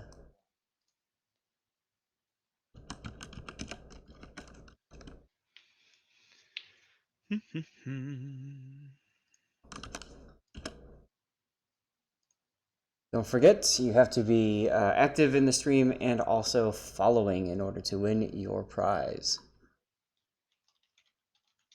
And I believe that's for both of us, right? No, what I'm telling folks in my channel can win if they aren't followed. If they don't follow me, that's fine. My thing is you got to be there, right? Don't enter and then leave. So when I pull the result, if you're not in my channel, then and I pull your name, then yeah, you don't get it. I got to find you on the chat list. Got to find you on the chat list. Gotcha. That's my gig.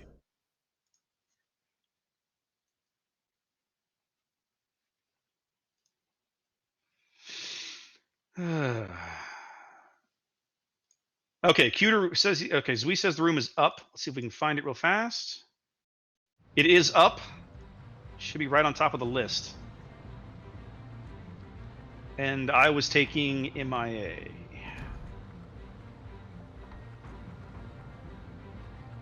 If I can get the room to finish loading. Come on. Oh my god. I think I just entered the 07 training room by accident. Yes, I did. What? You did it too! because it updated the list right as I clicked. Right as you clicked. I love that. I love that. All right. That training room would not load correctly for me. I couldn't see anybody. You see, it almost did it again. This time I decided I was going to hold off on clicking. Okay, let's try again.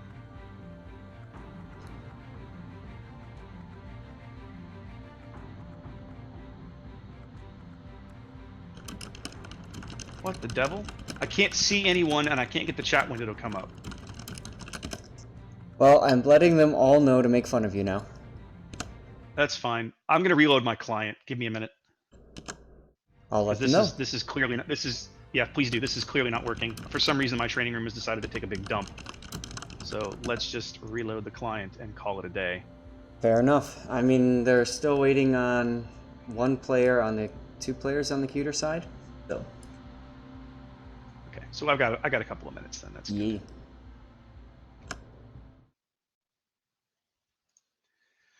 Well, guys, we'll be bringing you game 1 here shortly. MIA versus Cuter. And this is the new North, which we weren't able to cast last weekend.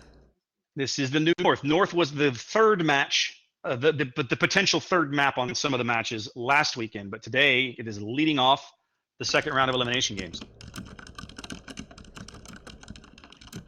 This is a map we have not seen in King of the Sea in a long time. We did not run this map in King of the Sea Supremacy. I don't even think we ran it in King of the Sea 5.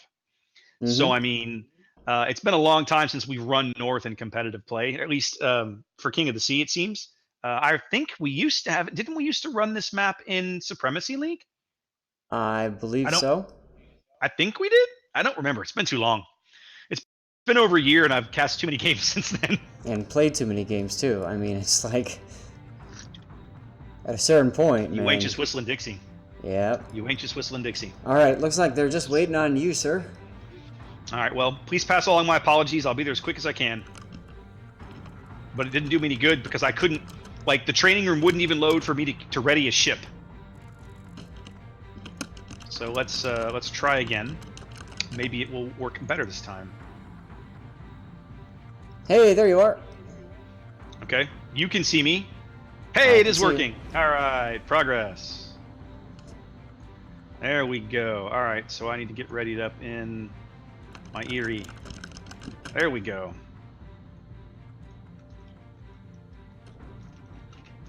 Apologize to them for the delay there, and we'll get going here shortly. While we're waiting, maybe now is a good opportunity to let people know what's going to happen next weekend. Yeah, we can talk about that if you want. So, of course, today is the 2 elimination rounds. Tomorrow we will be back for the quarters and the semifinals here on Twitch. And then next weekend, we will have one big cast, but we will not be coming to you on my channel or Zath's channel. Zath and I will be in Austin. We will be bringing you the finals and the third place match live from Wargaming America headquarters here on Twitch on the main World of Warships channel. That's going to be next Saturday evening. We're going to be starting at 6 p.m. Eastern. That's 3 p.m. Pacific. Or for us, we'll be in Austin. We'll be 5 p.m. Central. But we're going to be doing that live. I believe, if I understand things correctly, Fem's going to be joining us on that cast, helping us manage things and run it. And then, of course, the various Wargaming community staffers will also be participating in the background. So going to be a lot of fun. I did this about 6 months ago with the Zoop for the last King of the Sea. And this time it's going to be Zath and I, and I'm looking forward to it. It's going to be a blast. Oh, I can't wait. I know it's going to be a great time. And I haven't been to the new office. I know you have, so I'm looking forward to that. I'm looking forward to seeing some of my wargaming friends again, you, and you know, like, oh, cool, we have a Weymouth here ready to go. Yeah, totally. Let's get this done. Here's the ringer. Looks like MIA is waiting for one more player, but yeah, I can't. I'll tell you what, I'm really excited. It's going to be a lot of fun. It's going to be nice too because we're going to be playing the game, and I believe we're going to have Tragic or Fem kind of working through the transitions and stuff like that. So the cool thing is that's going to free us up as the players, casters, streamers, whatever, to be really just hyper focused on the game and what's going on. It's true. If things function as they did last time, Tragic will act as the producer, right? So she'll kind of be in the back, just like she does if you watch the World of Warship streams that Fem does by herself or with BTED or various other people. Tragic is always there, kind of acting as producer off to the side, managing the back end and all the tech, and doing a brilliant job of it. They've got that down.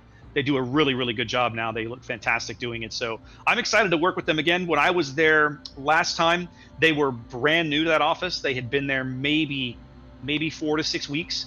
And they had to be brutally honest, they were still kind of unpacking and finding, getting everything in order the way they want it. Tragic's had 6 months to whip that stream set up into the shape that she needs it in. And I'm excited to see what she's done with it. It's going to be a lot of fun. Absolutely. There we go. There's that. And then we're also we're fixing to cast some of the finals on Sunday too.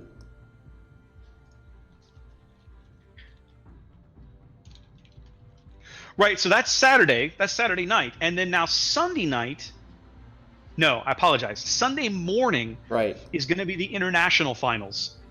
This will be Sunday the 4th of November. So there's two things working against us here. One is we're playing our cross-server tournament with the EU guys.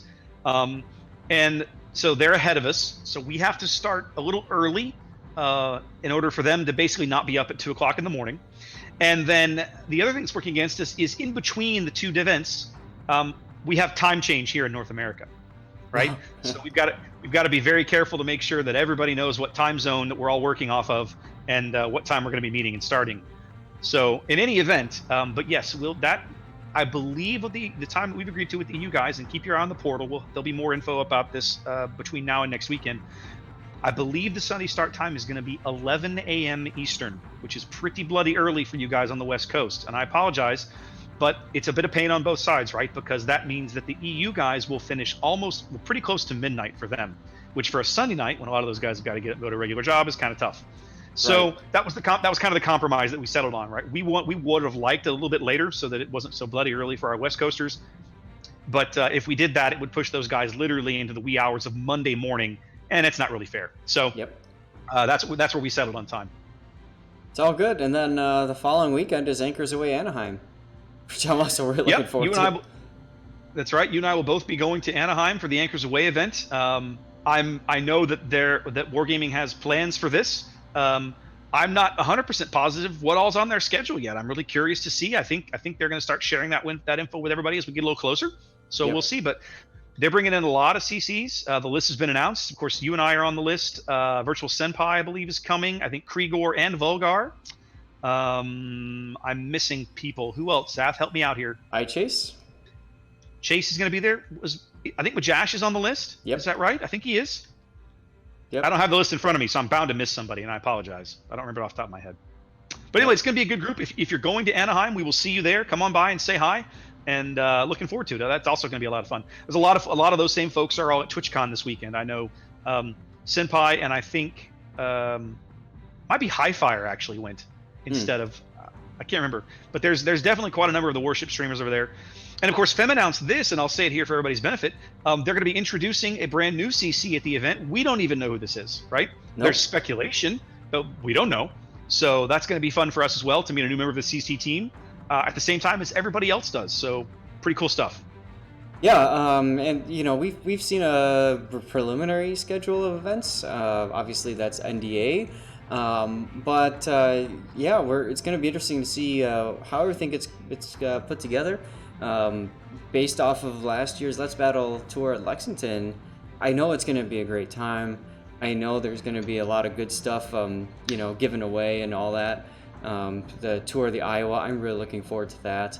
All right, And- Zath, they're ready for us. You ready to go? Oh yeah, of course. And I can't wait to see all the, all the players and get to hang out with people again. That to me was the best part of last time. So, Yep.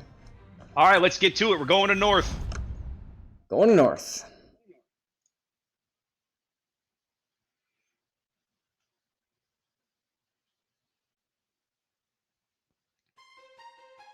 The rocky shores of the North Sea comprise the setting for a titanic clash of enemy fleets. These tall evergreens and mossy rocks will soon bear witness to the deafening sounds of battle as two teams vie for dominance of the ocean. This is North. North is a 48 by 48 kilometer domination-style map with 3 cap points running in a line from west to east. The A cap is on the left, B is in the center, and C is on the right. Up until quite recently, North featured 4 capture points. It was only altered to this configuration just a few weeks ago. Cap A on the left is largely unchanged from previous iterations of the map. A large diameter cap circle bordered by an island on the eastern edge, it's highly accessible to enemy destroyers, and there aren't many places for radar cruisers to hide nearby. As the smallest capture area on the board, the confines of Cap B have a new access point via a break in the islands along the eastern edge. The most common access to the cap comes from due north or south, but being in the center of the map means that ships caught out here find themselves targeted by large portions of the enemy team. On the eastern flank, Cap C has a single island within that can provide some shelter for destroyers as they attempt to capture, but it's a long, exposed route to get behind cover. It was once common for radar cruisers to set up shop along the shores of the island on the western edge, but that island has been adjusted to make holding such a position a lot more dangerous. The new version of North is chock full of interesting flanking opportunities and tactical plays for teams looking to expose a weak point in enemy position. How will teams adapt to this new version of this venerable map? Let's find out. 18 ships, 2 teams, 1 victor. It's time to play. Yes, it is time to play, and boy, are we gonna play! Did you guys look at this lineup? Zath. 5 Woosters. What the hell am I looking at, Zath? You are looking at NA Meta Confirmed.exe. I mean, we've got Murica Div for one, except for Yamato. 5 Woosters. This is one of those not sure if meme comper moments, you know? Not Yep. sure if meme comper serious. Like, wow. As Yamamoto Or- taking a couple hits he's- already. Already getting pounded early here as the fighters chase away the planes that were spotting him. Not entirely sure where he's trying to get to. Maybe he's trying to get into that little channel on the other side of that island. That's right in front of him. I don't know. I think He's got a long way to go, though. I think he's looking to get underneath this small island there, setting up a no-fly zone, similar to what we saw happening in the previous round with TNG. Yeah, maybe. And- I don't know. But either way, with this many Woosters on the board, I feel really bad for Destroyer Ayanami on the other side. Like, that's just a ridiculous amount of AA coverage you're going to have to deal with. Right. Submarines as our ally has been spotted now and is being shot at by Red Skirt. It's interesting the almost audacity of these Woosters, basically saying, I don't care if I'm spotted or not, I'm not going to take that much damage. Well, MIA is kind of, I won't say they're going for a pure AC split because you still have a Montana and a Wooster hanging back towards the center, but they are sitting, they're gearing in double Woosters are way over in G3. I'm sure they've been spotted because there's a fighter floating around over there. That I'm sure they know they're there at least. So I'm curious, I'm not sure. The gearing is not interested in contesting caps, and it's hard to blame him when there's 4 radar ships on the other side. So for our first time seeing North, this is already shaping up to be a very bizarre game. Yep. Cruiser Otago just took a couple of whacks from both battleships. He's okay. But really, both battleships on the cuter side have taken a couple of shots, but hey, they're battleships. They're kind of meant to. The bigger question is going to be, what's the Stalingrad going to do? Are they going to be able to use it appropriately? Both teams right now seeming to jockey for position, looking for places they can push early damage through. Nobody seems interested in capping. Where is your gearing, Zath? I'm curious. My gearing is at E line E2. He's fixing to go into A. He's waiting for Destroyer Ayanami to kind of clear the road, so to speak, and make sure that everything's set. As he is now smoking Shurif in the Wooster, which is a very smart play that enables you to have a Wooster cover nearby, and I'm sure Kuroshio Kai is going to feel much more confident going into A now because of that. Now, something we did not mention when the game loaded, we've gone full America, even to the point of carrier. MIA has brought a midway. Yep. And we saw what happened last weekend with the midway just not being able to compete against the Hakuryu. But I know in your highlight reel there were a couple instances where a midway dunked on cruisers. Right, midway AP bombs have the chance to change a match if used in the right position at the right time, and I think that's the key, and it's also the challenge of playing a midway in competitive modes. I won't pretend that I'm convinced it'll work for no other reason than, and you can see it here. Look at that bomber on the J line. He's been back there doing spotting for quite some time. Yep. You lose and you've got one of your two fighter squadrons playing around on the A line, just chasing this guy off to keep him from backfield spotting you all day long. Yep. And I mean that's what we see happening with Hakuryu. Hakuryu wins the vision, midway wins the damage. So you have to be able to put the midway in position to do that damage. You can see right now his bombers are kind of stuck. He wants to take them off and he wants to wreck something, but he can't do it right now. He's got to find a hole in the AA bubbles, and he's just not finding it right now. Exactly. As Kuroshio Kai takes C-cap, meanwhile Shiroof is just basically pelting Show Me Your Sits in the Montana, forcing the Montana to go back. Yep, poor Show Me Your Sits here, just getting ravaged by copious quantities of Worcester AP here. Kuroshio Kai must be out front spotting for him, I assume. He's kind of dodging back, ducking back behind. I think what he wants to do is find a way into B. I'm not quite sure. He's in a position right now to contest A cap. So, as I look at what MIA's done, they've essentially put a Worcester at all these different strategic points on the map. Right? There's two of them flexed over BC, over south of C. One of them south of B. Two of them hanging out on the 1-2 line over here with some smoke. There's torpedoes. Those are spotted now. Those Worcesters are going to have to react. Lord KoTS is probably going to take some damage here. I don't think he's going to be able to dodge all of these, but Revan is going to be good. Let's see what KoTS does here. Meanwhile, on the other side, DDAC has tried to drop on the Des Moines cruiser Prince Eugen, but obviously pulled the defensive fire, was forced to bring his planes back because fighters threatened him too. So MIA has a great defensive position if they had a lead and if they have caps, but they don't. Yes. Right? They're almost they're What happened to Show Me Your Show Sits? Me Your Sits. Yeah, he took some Montana shells at long range. Yep. I saw the shells hit. there. As he returns fire now. He took about probably a 16K hit there, as Ichima's trying to work the bottom end of A, but we know there's a Worcester up there. We have not seen him in a long time. This is pretty ballsy. But MIA's got to do something to start contesting the map eventually. Yeah, as Sitz is now at half health. He's starting to repair a little bit, but still, I mean, you gotta. There's the Worcester Worcester spotted now.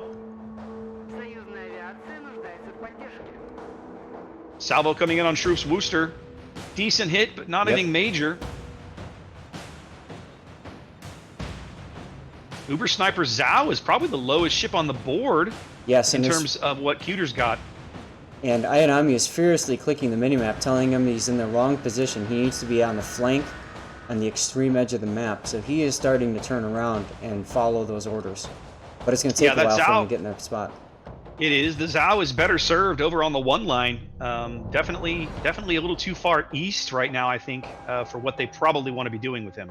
Yes, exactly. So that's a bit of a positioning mistake. But hey, they've got a cap. MIA has 0. So they've got a cap and a lead right now. 8 minutes gone as Cuter has moved out to about 140-point lead here on the strength of their A cap. They're the only ones bagging any points right now, and neither team has a kill. They also have about a 40,000 hit point advantage over Definitely. MIA. Well, that's going to go down quickly here. The work they've been doing on Show Me Your Sits is basically giving them a notable health advantage right now. Submarines are a lie is at a position basically that's best suited for a Moskva, but he's getting some shots in the rear to Ichiban, and the question is, will Yui in the Stalingrad? Yui Stalingrad was spotted. Submarines now knows he can no longer continue to reverse. He's about to get pinched out of there. that Stalingrad is going to be, they're going to feel his impact now on the 10 line here before too much longer. Although it looks like he's not moving. It looks like he's pitched a tent over there. Yep, here comes some Yamato rounds on Yui. He's trading rounds with the Yami now. Decent shot, right Decent through hit. right through the deck. At long range, Yamato shells will pen that deck instead of the bow. Decent hit as Cuter's lead moves out to nearly 500 points. MIA really struggling, it seems, to find a strategy that's going to work for them in terms of trying to contest a cap or get some points going. Well, one of the problems with running an all-Wooster comp like this is that you do very little alpha damage. So basically, instead of like completely killing something off the board immediately, you're trading that effectiveness for over time pewing somebody to death, like what's happening to Sitz right now in the Montana. Finally, the midways making his presence felt here. He only lands about 10,000 damage there out of those AP bombs. I'm sure he was looking for more, but that 60-second long defensive fire would have spread that salvo out, would have made it very difficult. Show Me Your Sits finally does go down. Yeah, he showed the Montana his Sits, and that's unfortunate. He did indeed. Game half over, and it's been all Cuter to this point. They have a kill, they have a cap, they have over a 300-point lead, I should say. And MIA just looks to be really struggling. Yep. And this is the problem with doing a comp like this we were talking about with damage over time. You're not punishing mistakes. You're slowly, it's a war of attrition that you're trying to win. Indeed. Wooster is unquestionably a powerful ship, but too much of a good thing is not necessarily a winning strategy. Now they are getting A cap now, which means the points are going to stop ticking for either side for a little bit. But in order to push, we're seeing the Destroyer and obviously at least one Wooster coming up. And Cruiser Otago is in a just beautiful position to end that as soon as one of those cruisers gets spotted. You know, Cuter, and we've been kind of ragging on MIA a little bit, I suppose, and that's kind of not fair because Cuter's been doing a really good job of putting their vulnerable ships that are vulnerable to the Wooster spam in places where they're not really being overly affected by it. Yes, exactly. Now, here's a big thing. The Gearing Ichima just got spotted, forced to run away as the Montana shells, like I said, ready in position to punish. And boy, did he punish. Yeah, he definitely took some pain there. Losing about half his health for just even attempting to try and cap A there. Yeah, this is beautiful board positioning by Cuter. I also feel like that with this many Woosters, you might have been decently served to bring another Gearing. Give you more flexibility on where and when you can use your smoke. Yes. That's a good point. As Sharuf is taking some hits now in the smoke, I'm not sure if he's detected, but Revan is finding him regardless. Well, it continues to be all Cuter here as they move out to nearly a 400-point lead with 8 minutes to play here on North. Cuter forces closing in on the C cap. We just saw Cruiser Prinz Eugen moving in to the far eastern edge as one of the Yamatos and the Wooster starting to work. Looks like they're going to move into the eastern edge here momentarily. We're at the point now where they have to make a play, and they pretty much have to make a play somewhere, if not everywhere, in order to come back from this. They kind of have to make a play everywhere, but they need to bag a kill. They need to pick something and kind of bag it down, but I don't really know that they can, right? Like with this many Woosters, you're almost better served by finding a way to focus 3 of them, let's say. Pick a number. I think Lord KoTS may be in trouble. Yep. That was a good looking salvo. And focus and pick a target and just overwhelm it. And by spreading the Woosters as far across the map as they did, like you said, you lack the punch to go with the steady damage. Yep. Ichima spotted just briefly there at A. He's probably going to go down because Sharuf has nothing to stop him from going in and just radaring him. Well, let's see. It does look like they're finally going to bag A. It's been a long road, but here with 6.5 minutes left to play, MIA does bag a cap. They're down 2 ships and nearly 500 points. They've got a long road to come back. This is only temporary though, because Kurshio Kai, as you can see, has now gotten into the A cap. Revan is trying to do something out there on the flank, trying to draw the fire away from his Gearing buddy. And he drew some fire, all right. Here it comes. Miss. Excellent maneuvering there by Revan. He dodges that shot. It falls short. But Ichima's work is for naught here, as Kuroshi Okai's gearing is also in the cap, and all of his work is essentially invalidated. Neither team gaining points right now. And there's the radar I was talking about a second ago. Ichima is all but dead right now. Oh, Nani? solid hit there from somebody. Looked like Montana. Yep, there he goes. I cannot imagine a way for MIA to get back into this game, Zath. I mean, No. what am I? Is there something I'm missing? I just don't see it. No. The only way for this to happen is for someone like Submarines or Allied is to kill a Des Moines and Ramimato at the same time and kill both. That's it. This is now just a losing proposition. Prince Eugen's going to go down. He's getting pelted. They are going to get Prince Eugen, yeah. But the thing is, by the time MIA is in position to react and put a push together, the A side of Cuter is just going to come right in and say nope. That A side at Cuter has done a brilliant job. A lot of work this game. A lot of great teamwork over there as they can just pushed and pushed and pushed and just outlasted their MIA opponents. Yep, as Submarines Are Alive is about to become a submarine. Well, and Revan is about to join him. There he goes. Наша команда близка к победе. Well, Dasha's happy at least. Tasha's happy. MIA remains 4 ships down as Brujo tries to bag B here, dodging shells. They must know he's there, but they're not able to reset him just yet. He may succeed. He's trying to get up and get under cover.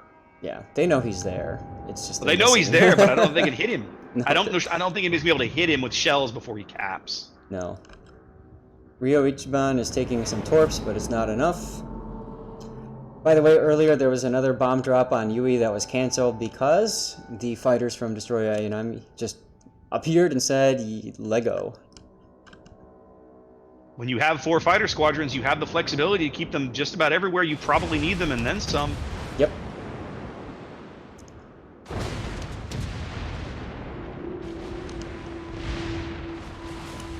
Сфокусировать огонь на вражеском корабле. MIA clinging to life here, still not out of it, but I just can't imagine a scenario under how they win this game. Yeah, they're both lit Yamamoto up on radar now. 1941. Yeah, Yamamoto 1941 should be out. There he goes. Somebody just had to get a shell over the gap. Yep. And now Brujo is taking it. Yep.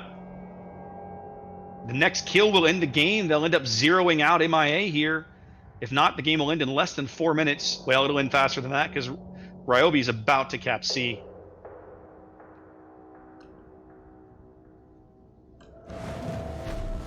There we go. That cuts the timer down to less than 2 minutes here. That's probably what it's going to be because MIA has accrued enough points now that I don't think a kill will end the game. Possibly kill shot right here. Could be. Nope. Ooh, big hit, but not quite enough. The new gaps in those islands along B working against MIA here. It's the first time we've seen people start to really put shots through there. Yeah. What a good shot that was too, by the way. It was a really beautiful shot.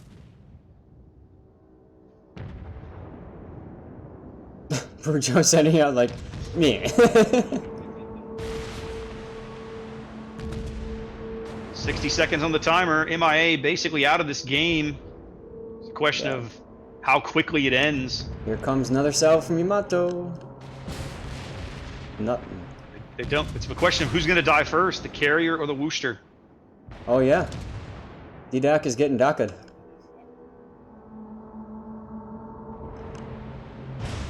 It's going to be the carrier. Oh yeah. Oh yeah. Point. There he goes. Goodness gracious, a commanding win for Cuter here on North in the second elimination round.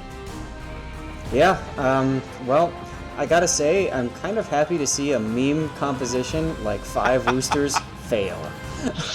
I was gonna say I'm not overly upset to see a 5 Wooster team fail. I'm not gonna lie, guys, I have a personal beef with that ship. What's wrong with it? It's perfectly balanced, come on. Yeah, totes balanced, Tovarish. Yui taking down 2 ships with the Stalingrad. You can see what happens with that super balanced AP. We want to talk about balanced ships.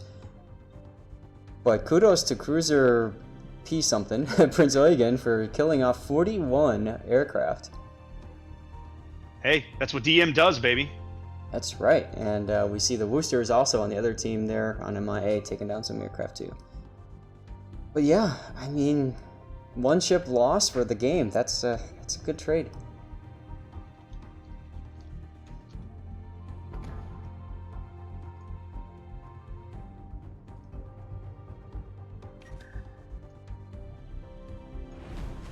I'm sure Cuter is looking at this and saying, all right, well, we did good, but it's not over yet. There's still 2 more games. Plenty of warships left. It's not over. It is not over, not by a long shot. All right, another raffle winner on my channel. At the conclusion of that game, we will open a new raffle right now. There we go. Congratulations, Jay Red Bear. You have won a code.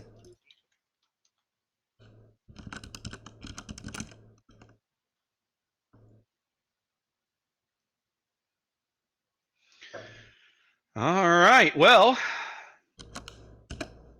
looking good here. All right, so let's get back to port. I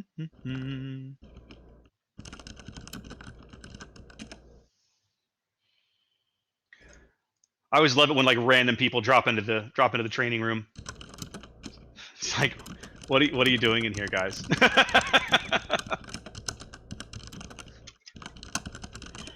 I'm sorry, what's up?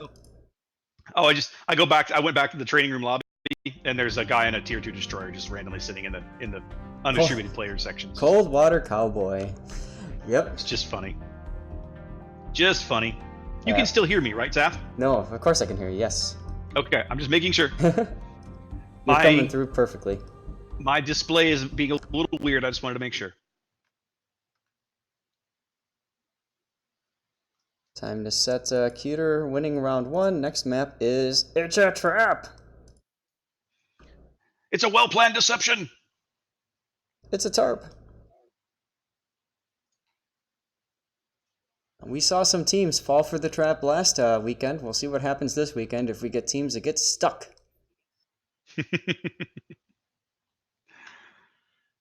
All right. Cuter not quite ready. MIA not quite ready. That's okay. We've got a few minutes here. We are not in a big rush. I'm wondering, of course, I don't know how the other matches are going. Let's go see if we can pick up any info here.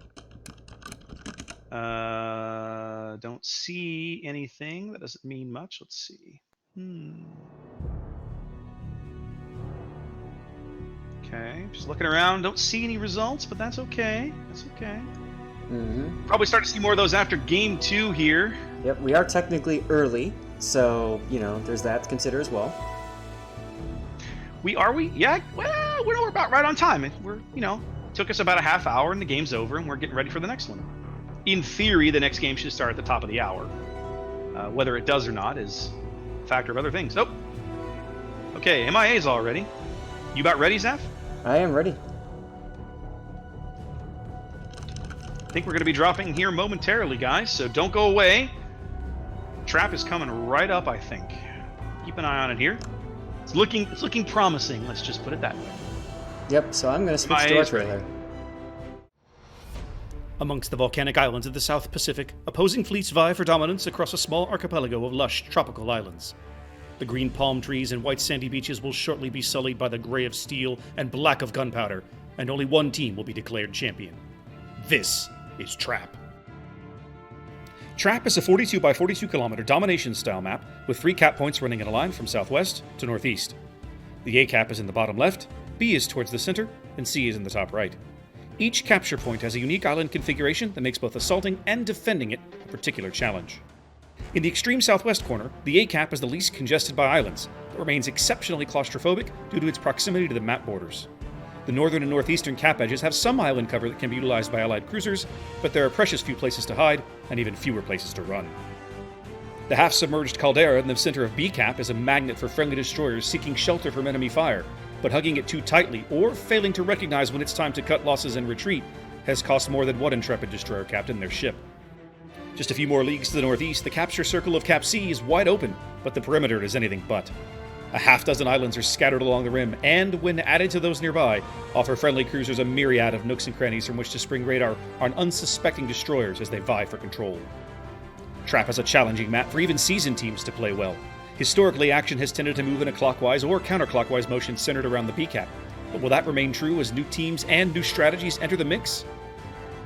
18 ships, 2 teams, 1 victor. It's time to play Trap.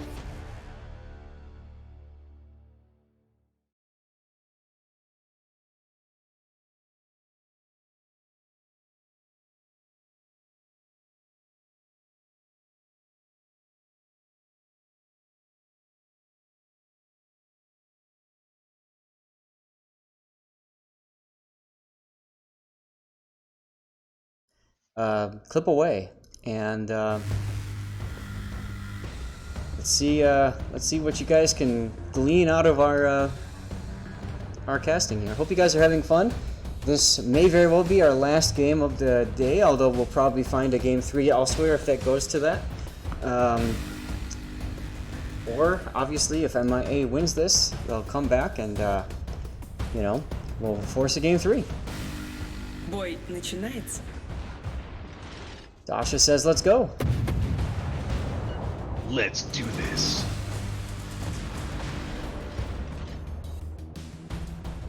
Now, people, on my stream, you get to see what happens, and this is what the videos are meant to cover up. It's just us pew-pewing each other, getting ourselves killed, Крейсер противника moving уничтожен. over to the carrier, and following up.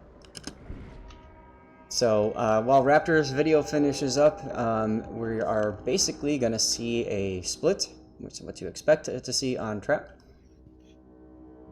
And if you guys are looking at the lineup, Raptor, are you noticing this lineup?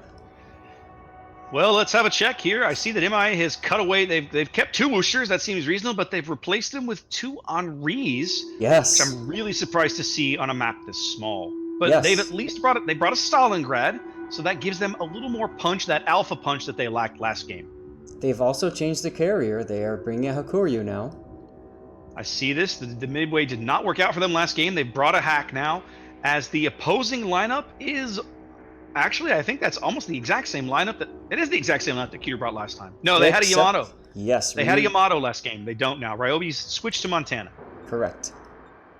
Some interesting opening salvo shots on the Grozavoy that tried to get into B cap. Oh, did it work? He already took a quarter of his HP. Oh, wow. Okay, we Yeah, haven't he took seen a any of that on decent-sized our hit end. there. Well, he is in smoke, but whoever popped him took a shot. That shot did about 5,000 damage here. We have another set Doesn't look like of... Sorry, go ahead. As I say, it looks like he's going to get B for free. They're firing blindly into the smoke, but do not land any shells. Stalingrad is move up. Do they have him radared, I wonder? Not yet. I think he's in position now. I think he's probably asking... About the cap. All right, now that Richima's capped, he is reversing out of the cap. He does not want to be close to that Stalin. Yeah, I'm kind of surprised that the Stalingrad hasn't radared yet. So we're seeing a very, very heavy C push here from MIA. They're sending the double Henri, a Worcester, and a Yamato northeast. They're on the 8-9 line now. Right now, it looks like they're going to swing all the way around the C cap. Now, with the Henris, they have the speed to do that, but I'm wondering that's going to leave them pretty severely undergunned, I'd say, or understaffed at A. They're not really. Yeah. I don't think they're going to really be able to resist a push through A if they have to. They've got a Stalingrad there, plus Montana to try to prevent Cuter from going through. By the way, I think Yui did radar, but he was just a little bit outside. I'm looking right now from where he probably was on the cap, the Grozavoy, and yeah, literally right on the edge there. He's safe. Well, it's the kind of aggressive play that we didn't see out of MIA last game, as now Cuter gets their own gearing into B to kind of undo Ichima's hard work. Yes. Now Ichima has pulled back off the cap. He's back south of the Worcester. He is in H6 pointed east. He's turning north now. But they're going to lose the B cap. They only got about 40 points off of it, so it's not an awful play. But they're also losing the A cap right now as we speak. Yep, they've declined to contest A, essentially, not really send anything of note down there. And from the south spawn, trying to contest A is very, very difficult on this map anyway. Yes. Now, you were talking about the Henris earlier. Henris are a pretty good ship to use as a flanker. They lack the concealment that the Zhao has, so they can't get quite as close. However, with that reload booster and that really nice AP, they can punish mistakes quite easily. Submarines are alive. He's firing over here, but I don't even know what he's firing at. He can't spot anything. He's just guessing. Seriously? He took a shot, but there's nothing to shoot at. Like, we have no eyes on anybody over there. He came pretty close to hitting Uber Sniper in the Zao. But, yeah, I don't get why he would shoot at that point. I mean, he's not detected now, but you run that risk of being detected because of that. I don't know. MIA's small lead evaporates here as they continue to send forces up the extreme edge of the map. They now have 4 or 5 ships on the 8, 9, 10 lines up near C. Ichima's Grozavoy is headed that direction, spotted by planes briefly, has to turn out. Yep. But that's where he's trying to get to. I'm not going to lie, Zaf, I look at this strategy, I don't think I like this strategy. That MIA is playing? Yeah, I mean, they might be able to find a way to make it work, but I personally don't like it. No, it feels almost like they got rocked last game, didn't know how to respond, and wanted to try something completely different and try to catch him off guard, but Cuter doesn't fall for that. No, I don't think they are. I mean, I really like their aggressive B play to get in and cap B, and I think it would have been more effective for them if they had known where the gearing was, right? If they had known the gearing was at C, let's say, they'd be bagging those points and they could potentially contest C. The problem is that he wasn't there, and they got countercapped almost instantly. And Armored Twinkie just gets hammered there from his port broadside. Yep, that's from Ryobi and the Montana at 26 kilometer. Yep. And I'll tell you what, Twinkies. Oof. You got the Wooster, you got the Zao that are just HE spamming him to death, literally cooking the Twinkie. And Ryobi is just coming in and just whacking him on the side. Meanwhile, the Henris are kind of there like, well, we want to help, but we just don't know how to. Well, and even Cruiser Itago's Montana is getting to the act now. Here comes a salvo of Montana HE at Armored Twinkie. Good hit on Reskirt by one of the Henris, but it doesn't do a lot. Twinkie pops his DCP a little early, knows he's about to get flooded by this torp strike, puts the fires out. What? And only eats, 1, 2, 3 of these torps. Yeah, but he's going to be flooding again. Take out his engine, though. His engine is out. And he's flooding. He is flooding. I was surprised. That's right, the Japanese battleship DCP is shorter. Yes. Maybe he didn't see the planes, but he's going to be out. He'll be the first casualty right here. And that's why I was saying, like, when you said he popped his DCP, I'm like, what? Well, I thought he had timed it better than that so that he would put the fires out and then it would still be active while the torps landed. You can get away with that with Montana, for example, but not here. No, that was a mistiming. Well, I mean, he was going to go down anyway. Yeah. Well, I mean, they do cap C, MIA, but they're 300 points in a battleship down now. Yep, Submarines just took a torp in the face. He's going to have to DCP that. And all the HE spam very is coming. Exposed out there. I cannot imagine why he's this far forward. It comes down to maybe a little bit of desperation, maybe a little bit of frustration. Clearly what they're trying to make happen isn't working the way they want it to happen. And what do you do in that situation? Stalingrad IP coming in on the broadside. Doesn't kill him, but definitely hurts him. He'll be out shortly. He'll be the next casualty. There's just no way out of it now. He's too low. He's too exposed. Nope. And I can tell you from personal experience playing the Henri and clan battles, he's not playing it the way it should be. The way that the Henri works best is on the flanks, on the extreme edge of the map. He should be at B10 right now, or maybe A9 even. Well, I think to me, like, we talk about team comps, I don't think I would bring an Henri to this map, right? No. It's only a 42 by 42 map. You don't have the room to run that you really want. No, I'd that bring extra it out. 6 kilometers. Yeah, that extra 6 kilometers is a lot of space. And the cap circles on this map are ginormous. Yep. Just huge. They're like 10 clicks across or something. So I don't feel like this is a good map to be bringing an Henri in your comp. That's just my personal opinion. Right. Absolutely. Meanwhile, once again, Cuter is doing a nice job of having good teams that the ships that are working together as pairs. You can see the Des Moines Wooster down south at A, just basically keeping those guys back, and that's all they have to do.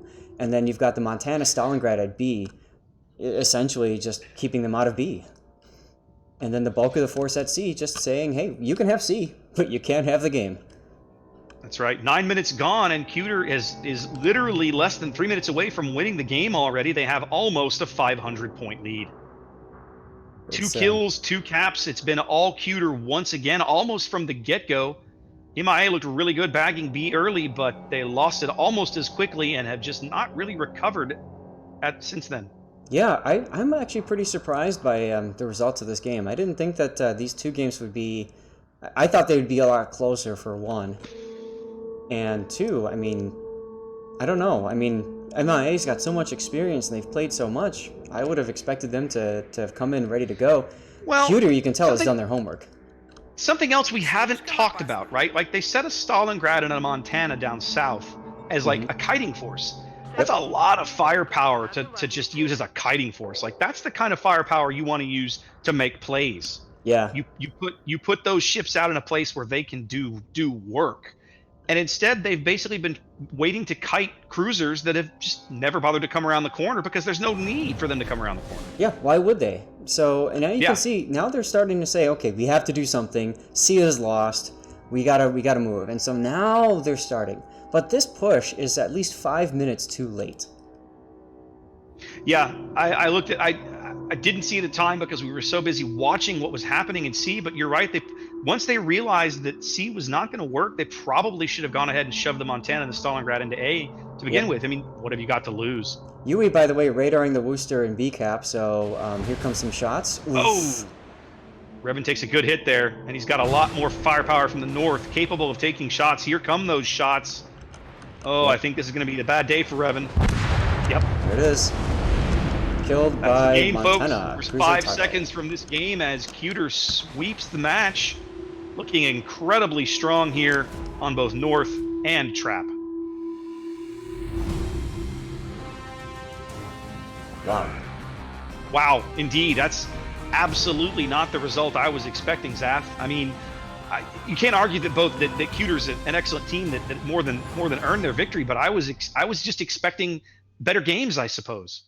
Right, and again, both teams, you know, are good teams, and what we're seeing here, this is the playoffs. This isn't the group stage where, you know, you've got one team that's a really good team and another one or two, you know, less experienced teams that are just kind of, you know, fighting it out, you know, like blow by blow.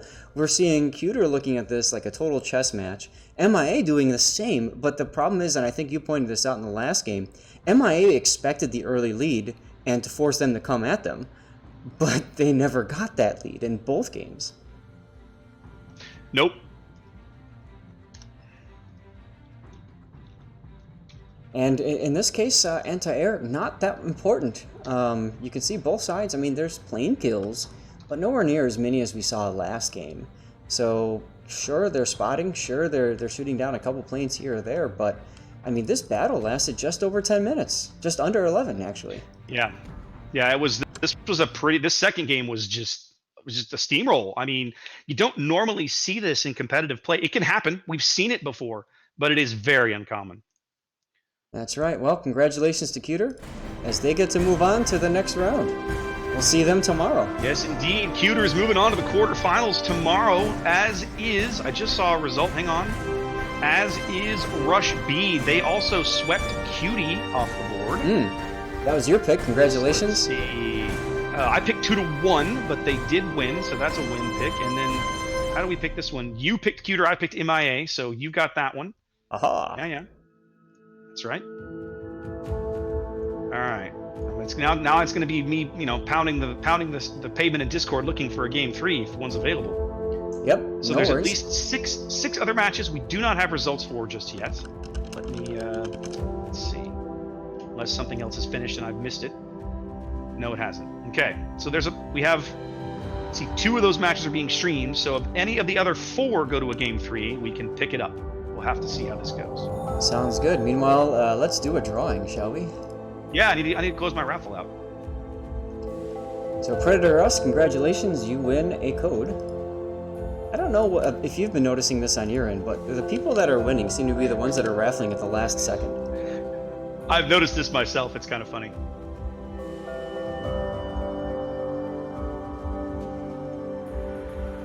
All right, let's see. And I think I just saw this guy in chat. Yep, there he is. to an announce and pass out some goodies.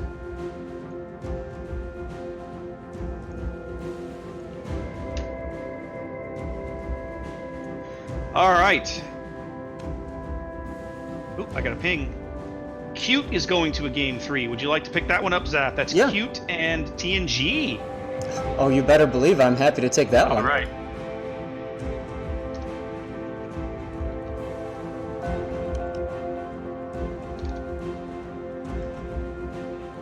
All right, let's go find it here. Let's get out of this training room. Do-do-do.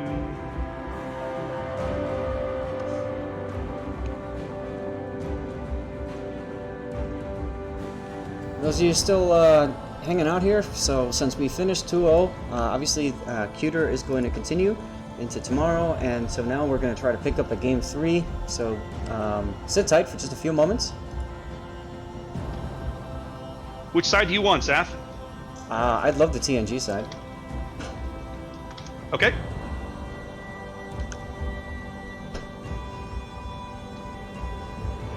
Okay, TNG won game 1, just FYI. So let's set this up here. Roger that. Alright, so I'm with Cute, you're with TNG. Alright, each team is at a point. Team B. Next map is Tears of the Desert. Now this is weird. I'm in the room, but I'm seeing nothing. This is almost like the issue you had. That's exactly what happened to me last game. I couldn't click on anything, I couldn't get ready, I couldn't queue up a shift, I couldn't get the chat window open.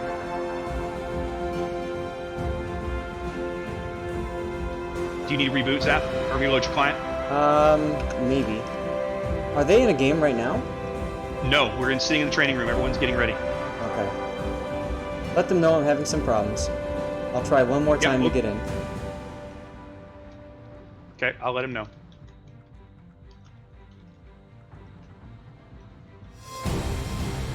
Weird problems with training room today. We're not used to seeing this. Didn't have this problem last week. Yeah, I'm gonna have to restart. Cool, no worries. Do your thing, man. We'll be here. All right, guys, thanks for hanging with us. We've got at least one more game coming. Of course, we just watched Cuter go 2-0 over MIA. Cute and TNG now tied at a game apiece as we go to a game 3. Rush B went 2-0. They will be moving on to the quarterfinals. And in fact, the winner of this match that we're about to show you will play Cuter next weekend in the quarterfinal. I'm sorry, tomorrow in the quarterfinals. So basically, the teams that we just showed you moved on, and then the team that we're about to show you, the winner of this match, will face the team that just won the last match. Can you imagine some cute on cute action? Yeah, no, I don't want to imagine these things.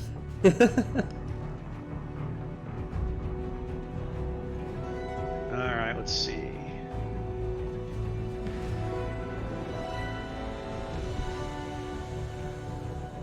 All right, let's do another raffle. I think I've got one open.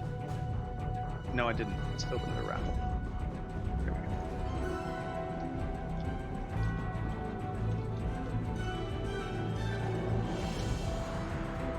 go. All right, so I'm looking at the time. I'll draw in 5 minutes. So by the time they hear me say that, I should be drawing the result. Yeah, giving away stuff like this is tough when you're 5 minutes in the future. Yes, it is. Don't be in a big rush. Both teams are down a few folks right now as they shuffle their lineups and get ready for Tears of the Desert. So no worries, man. Take your time. Sounds good. I am looking at the warship's clock, essentially, as it loads in. There we go. Take some time. Thanks again, guys, for hanging out with us here Saturday afternoon, live on Twitch, bringing you King of the Sea 7 here in North America. And we're here at least one more game today, and then Zath and I will be back here tomorrow at the exact same time, 3 p.m. Eastern, noon Pacific, to bring you the quarterfinals and the semifinals. We'll post a streaming schedule tonight. I don't yet know who's streaming what or even who is streaming tomorrow. Some of that may depend on who wins some of these matches. Some of our stream team comes from teams that are actively playing right now. So if they advance, they probably won't be available to stream, and if for some reason they lose, then they might be available. So keep an eye on Discord tonight or Twitter and everything in the morning. and we'll definitely spam out the streaming schedules when they're available. Absolutely. Yep, I've been doing a lot of that on Twitter this week, so if you don't follow me on Twitter, pop over there and drop me a quick follow, and you can always find the info over there. Raptor, on my stream there's a question. What's the prize for winning this? So what Wargaming has done is they've put together giant pools of both doubloons and coal, and basically told the teams, each place, this is your pot of prizes. You tell us how you want to split it up, and then we divvy it out. So that's all listed. I can send you a link, Zath, if you're interested. It's listed on the tournament page. Let me pull it up here. Give me a moment.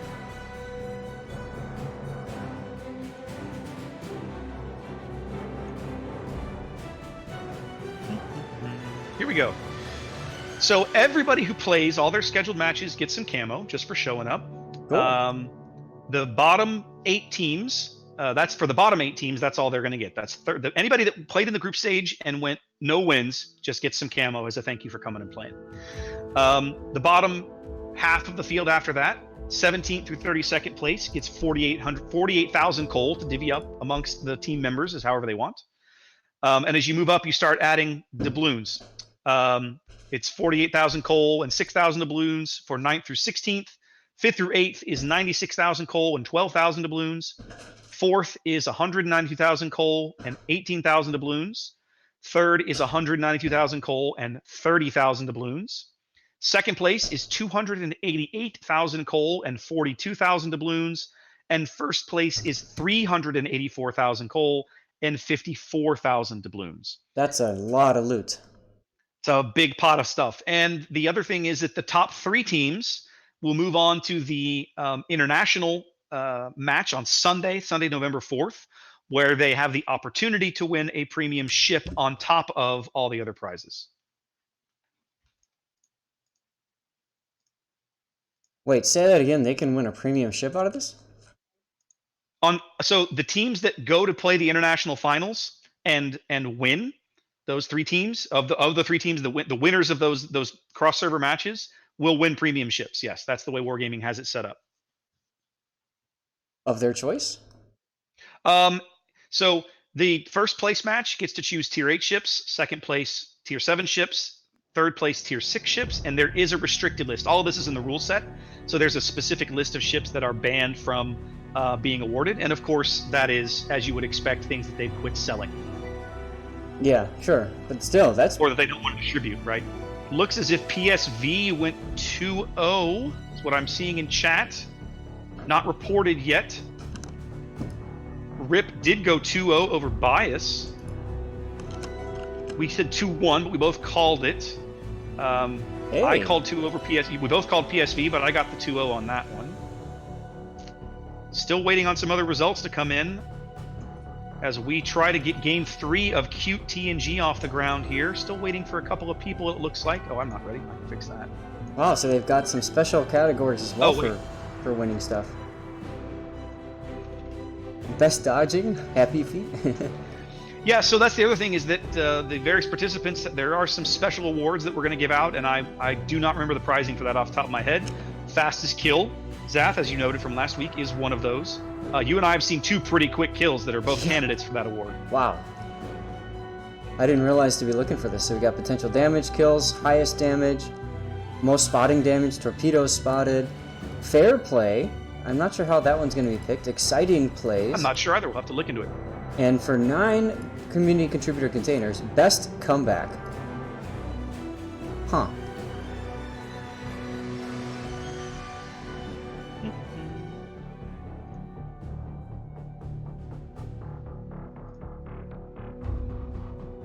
That's a lot of loot.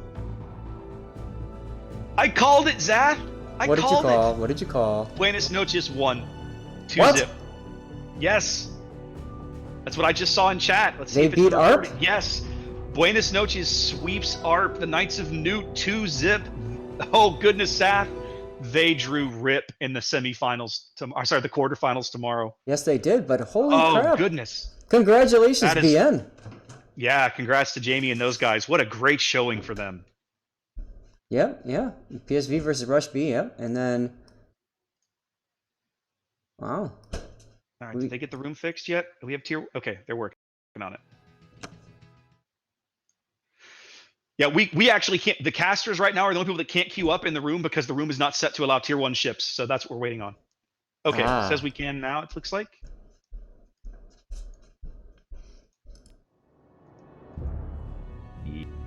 Yes, we can. There we go. Okay, I think we're nearly ready here to get going on game 3 here. Why are there 11 people on that side? Because Quad dropped in.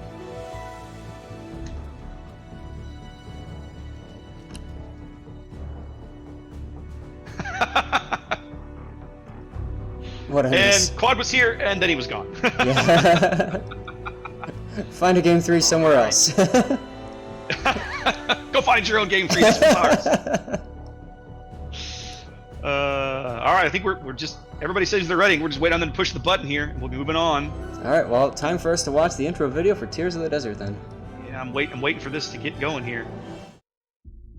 Off the North African coast, an arid expanse of the Mediterranean Sea plays host to opposing forces as they battle it out for control of the sea. Amongst these sun-blasted islands, where enemy fire isn't the only bad way to die, only one team will triumph.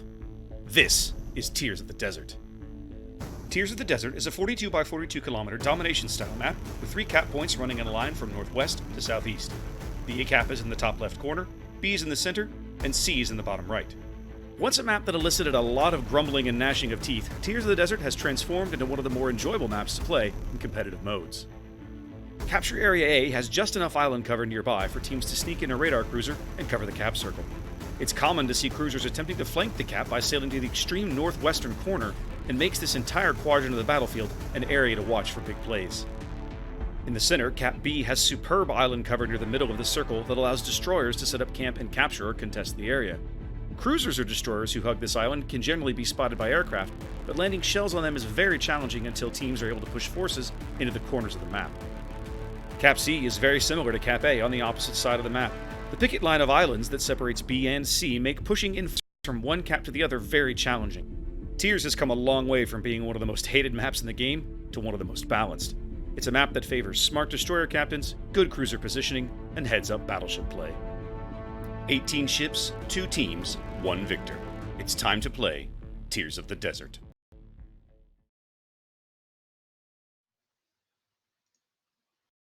Alright guys, well, while Raptor finishes up here, you gotta call attention to the crazies in the chat. This is... I mean, they're having fun. Look at this. And then this gearing, I request a new team. I request a new team. Yeah, they're having fun. I mean, this is great. Well, Cuter. I'm sorry, which team? They're all mixed together now. This is Cute? Yes. Cute. Okay, Cute. Cute has gone hack. Montana, Yamato, Des Moines, Henri, Hindenburg, Zhao, Moskva. Really nice cruiser spread. Gives them a lot of flexibility and a lone gearing. Yeah, and TNG has opted more for, interestingly enough, Conqueror plus Yamato. What? Yeah, what? Yeah. And the Worcester is sitting here. Cowboys on the Worcester. We've got SKW Earth or whatever in the Minotaur. Paul in Hindenburg, and double Zalves with Synpax. We saw him earlier in the Grozovoy. Somebody already is into B now. Who is that, Zap? Is that your Grozovoy? That is Synpax. You got it. As shots are ringing out already. You can see the great fighter cover he's got pushed out in front of him to keep him from being spotted, so kudos to their carrier. Sav Hero, we've seen him do great things already today. I'm confident he's going to keep up that. Blix Prime just reaching out and touching the Yamato for a sec, or at least trying to say hello. Cute going for a bit of an AC split here, not sending a tremendous amount of firepower to C, most of it seeming to head north up to A, as you have gearing Des Moines, Henri, Hindenburg, and Yamato, all crawling north up the 3 line. With a Montana kind of heading due east along the H line, the Moskva's way in the backfield. I'm not sure what he's doing back there. Yeah. And the Zhao has pushed up along the I line. He's an I6. Synpax in the Grozovoy, there were 3 fighters just right over him, so he popped defensive fire and said, "Be gone." And oh my goodness. Synpax, big hits early. From the Montana. He's in a pretty precarious spot here. He's going to need to find an exit strategy, I think. Well, we'll have to see. Llama Zhao spotted on the extreme northeastern edge of C-Cap there. Yep, he wanted to see if he could get it for free, but nope. No, I don't think so. Plane spotted him out, and he's got a Montana and a Zao to pick him off if they want.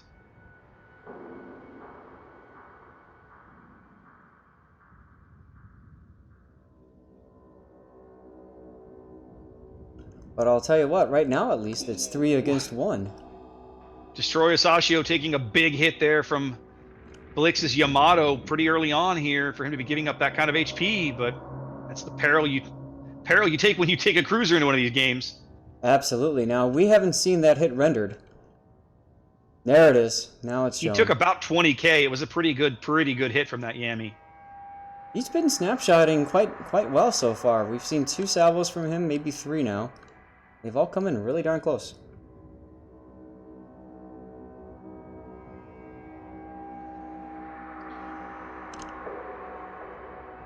Klatt's working the extreme western edge of A here. Looks like he is out of Worcester radar range. They have no chance of spotting him. He should bag A here momentarily. Is your Grozoboy still in B, or is he trying to get out? Good lord, look where the minnow is. Yeah, I don't know what's up with this positioning. We're about to see a Minotaur go down. Grozovoy, God, where are you? He's heading towards C cap. Oh, I see him now. He was spotted in the gap between B and C very briefly. Well, with the gearing having capped A, I'd say if I was Cuter, I'd start rotating some of that force south. They don't have a ship up there capable of contesting A anytime soon. I don't think I'd waste time leaving some of those ships up there. I'd start bringing them back south. That's where you're going to need the firepower. I'm amazed the Minotaur is not dead like instantly, as the Montana. No one can see him. DD 537 taking some torpits. Yes, he is going to take one on the belt there. The Minotaur was spotted for probably about a 5-second window earlier, but the Montana was behind an island. I don't even know if his guns were turned, but he had no shot. Gotcha. As the Conqueror now comes out and says, "You need to burn." Nope. Nope, Dispersion says no.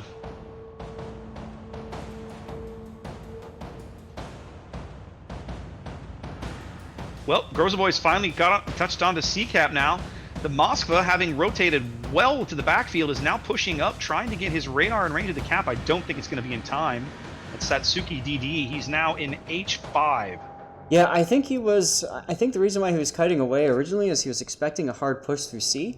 And I can understand why you wouldn't want to get yourself caught in a situation like that. What is this minnow doing?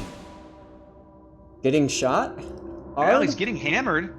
He's got more shells coming in still, but they're going to follow astern. But it's a really precarious position right there. Yeah, I don't get it. Well, he vacates B completely, right? The Groz is in C. You've pulled the one ship that was in B out, and you've given the other team, you've given Q a window to get into B. If they seem to sense this, the Des Moines and the Gearing are headed to B, or at least they're pointing that direction right now. Yeah. And they're going to leave the Henri on the flank. Yeah, I almost wonder if they're trying to put the Minotaur in there as kind of like a mobile anti-air position, because he is definitely in a spot to block fighters around A and B. He just has to survive to be able to do it, though. Yeah. Now, they've had to pull DD-537's Montana back some and keep him from being spotted. He's under 30k. Oh, He's watch given up Branner. a tremendous amount of health. Watch Branner. This is bad. He's going to turn out. Oh, wait. Look at the beats. Is he going to make it? Nope. Nope. He takes one in the stern. DCP. He does DCP. Those are Zao torps. The other Yes. Zao is close by. Yes. And the Gross. Your Zao's too. also going to take some torps. Oh, what? Decent hit. Look at that. He down to Oof. 3k. But Branner's on fire. Branner's on 2 fires now. This is going to be hurt. He's got Minotaur shells coming in on the broadside. Is Llama still detected? Nope, now he is. He's shot. No, we don't have eyes on the Zao. Minotaur goes down. Oh, but they got the Minnow. Branner gets the Minotaur. It may cost him his ship, but I think that's a pretty good play. That Minotaur, I didn't think that was a great position. We talked about it a minute ago. As Klatz rotates into B, he should cap shortly. There are still no TNG ships really able to contest A. Yep. Grozoboy is way, way in the bottom corner of the map. I don't know why Llama is still shooting. He's really low on health. He's at 2k He's hit about points. to die. Exactly. It's not worth taking that last little fire. I mean, he gets the kill. But, uh-oh. Oh. Nope. Ooh, all those battles, Montana shells fell short. He's going to survive way over on the edge of the map as Cute moves out to a cap lead. Both teams down a ship. DD537 spotted, taking some pretty decent hits now. He's got to get off the board quickly if TNG wants a shot at this. TNG's got the opportunity to go up a battleship here, but they've got to keep him spotted, and you know, DD's definitely in a bit of a precarious position here. Just in terms of how much damage he's taken. Here comes the HE shells. No fires. Nope, no fires. Yeah. And Paladin and the Conqueror, you know, for being a Conqueror, he needs to be a little bit more aggressive. Who has the balls to get on A? It has to be one of the Woosters. Oh, yes, indeedy. Yes, indeed. All right, they've tried to zone out Destroyer Sashio's Henri way up here on the B line.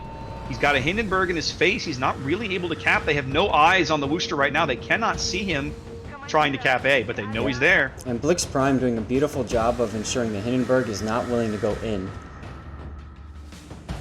Blix providing great cover for his teammate there. Has a light cruiser is going to cap B. He's spotted briefly. Shells are in. Are they going to be in time for the reset? They are, I think. No. No, they shells. We're going to the Hindenburg. Wrong ship. I was looking from the top down. He wasn't even shooting at that ship. Nope. TNG rebags A and continues to widen their lead out here as we approach the halfway mark of the match. Now this frees up Cowboy to try to help kill the Henri quickly. This is a great game, Zaf. Yeah, this is. Klatz and Shui have working together again, pointing back. They've rotated back into that gap between A and B. Shui in the smoke. Klatz leading him.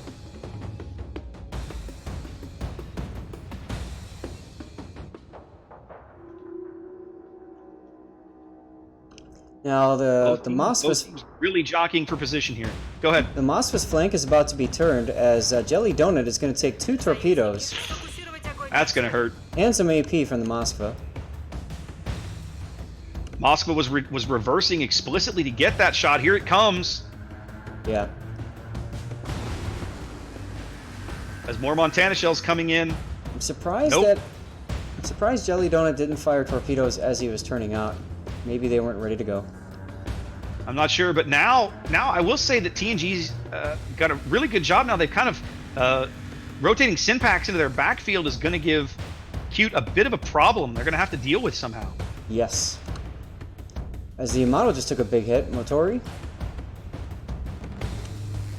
Yes, he did. Well, and of course, Klatz is now back onto A. I can't tell if he's in Wooster radar range. If he is, it's extreme range. He is right at the edge. But the Wooster has got torps coming in and Yamato shells. And everything else, too. Whatever's in And that everything smoke. else. They know he's a priority target. Oh, Paul just took a big hit in the Hindenburg. Yeah, Paul's very low. I just saw that. That's a big kill. Cute could use those points. They really need those points. Paul's burning. He's burning a lot. He's going to lose it. Yep.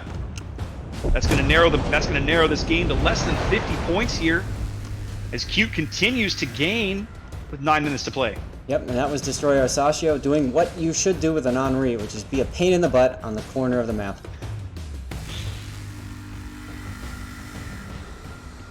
Sashio, despite that big early hit, continuing to keep these Henri guns pumping and get good work out of them. Blix takes a torp way out on the A line. And a flood, so now he's DCP'd. Cute sensing blood, continuing to push Blix's Yamato and the Wooster up here in the northern half of the map as they in turn get pushed along the bottom end. Nice hit on Asashio right through the bow. Oh, yeah, I see it now. He It's kind of low there. predicted appropriately that the Henri would turn in and slow down, which is the typical cruiser maneuver. As Cowboys Wooster is spotted. That's the last thing they need right now. Especially with the Des Moines in a position to do bad Des Moines things is to him. right there with his AP loaded. Yeah, that's gonna be it for 2600 and Cowboy. falling. There he goes. Cute takes their first lead of the game. Up a cap, up 2 ships. 8 minutes to play here on Tears of the Desert. Satsuki now just kind of rolling through the middle, telling Llama, you're dead. Nothing you can do, buddy. Sorry. Peace out. Ooh, yeah, Llama. Llama must have recouped some of his HP, but it's not going to matter now. He'll be off the board momentarily, I'm sure, Yeah. as long as they can keep him spotted. I don't know why he Must just be fired monster AP. radars right now. I don't know why he just fired AP. And there he goes. Goes. Keter moves out to a 3-ship lead. They're looking very solid to take this game. TNG trying to find a way to hang in. It's not too late. A courier's about to die. Soon. Dragon Killer's going down. Grozovoy gunning him. So he is. Keter Carrier is now off the board. Yamato just died too, though. Indeed. Blix flooded out. What a bloodbath. Oh! Zhao torps on Satsuki. He's going out. Whoa. Can't keep up with all these kills. TNG still not out of this game. Down 2 ships, down 100 points, down a cap, but still fighting. Yeah, Paladin needs to get in this, and the Conqueror, he hasn't lost that much health. He needs to start tanking damage. Needs to start flexing that heal. Yes, and he needs to start burning the crap out of these battleships, which is what you'd expect a Conqueror to do. I'm really surprised that DD-537 is still on the board. I mean, it's a testament to his skill, but I also think it's a testament to TNG's inability to focus him out and get rid of him. They should have a while ago, in my opinion. Absolutely. Here comes the AP to the face. Oh. Ouch. 10K right through the nose of Jelly Donuts Zhao.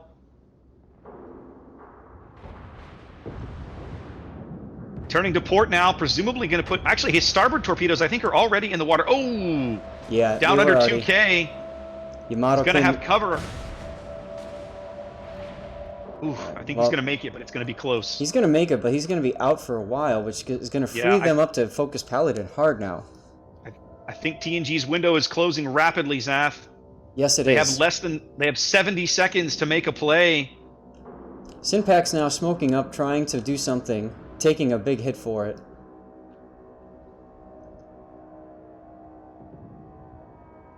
Oh, Paladin's going to feel that in the morning. There it was. 15K to the broadside from the Montana. There he is. He's printing his new ship now. Yep. But he's got a lot of ships focusing him down. This is what he needed to do like 3 minutes ago or more. He's firing AP at the Montana. Yes, he is. That. And doing nothing with it. Conqueror does have AP. He doesn't get much out of it, though. Well, must be why nobody fires it. DD was turning away quite a bit there.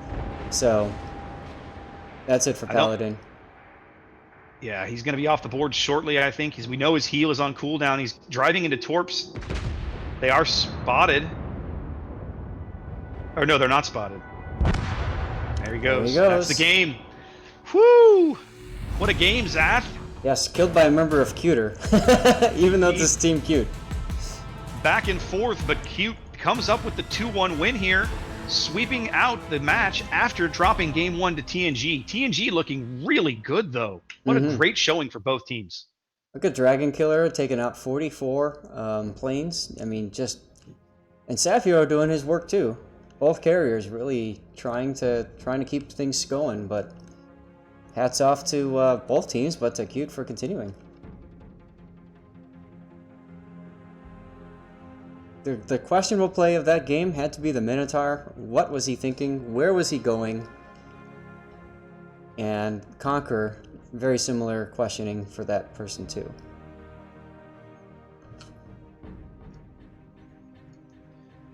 All right, well, obviously, Cute our winner there for that particular game. I'm willing to bet now that that's going to wrap everything up. Let's take a quick look through the bracket and see who is left. Actually, let me go close this chat. Let me close this raffle.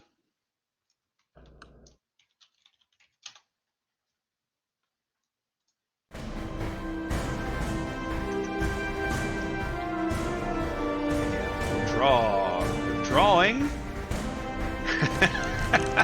No, you're not going to win. I'm drawing again. That's cheating. All right, there we go. Let's see. Are you in my chat? Let's make sure you're here. And yes, you are. So congratulations. There's our announce. Big thanks to General Dort for the host. Nice. All right, and we're going to run another raffle while we do recap. And what a recap it's gonna be. Okay. So now let's see where we're at. All right. Our friends at Yikes did go 2-0 over TSPC. We did not pick that one correctly. Wait, what was it? So, I Hate CV. That's Yikes issue, right? They Yeah, wow, 2-0. They went 2-0. They swept them out. 07 does go 2-1 over Rogue Fleet. Kudos to them for taking a game. Neither one of us called that, so good for them. Cuter, of course, 2-0 over MIA. We casted that game earlier. Cute TNG here just finished with Cute going 2-1. We mispicked that one. We both picked TNG 2-1 on that one. Rip, of course, 2-0 over Bias. We'd reported that score earlier. Buenos Noches, 2-0 over ARPKN. Rush B, 2-0 over Cutie. And PSV, 2-0 over BYF. So we only had 2 game 3s then, it looks like. The 07 series, which no one cast. I hope somebody went and picked up that game 3. And, of course, the Cute TNG one that we did just now. Yep. Sweet. And as predicted, All 07 right. is continuing till tomorrow, so they'll get their time. They'll get their chance. So let's have a look at the list. So here's our top 8 now. We have Yikes issue their I Hate CV as their moniker in the match. 07, Cuter, Cute, RIP, which is kind of ZR, come back from the dead, kind of as a way they can manage it. Let me put this back up here for a bit. I'm not sure why that third map isn't working, but whatever.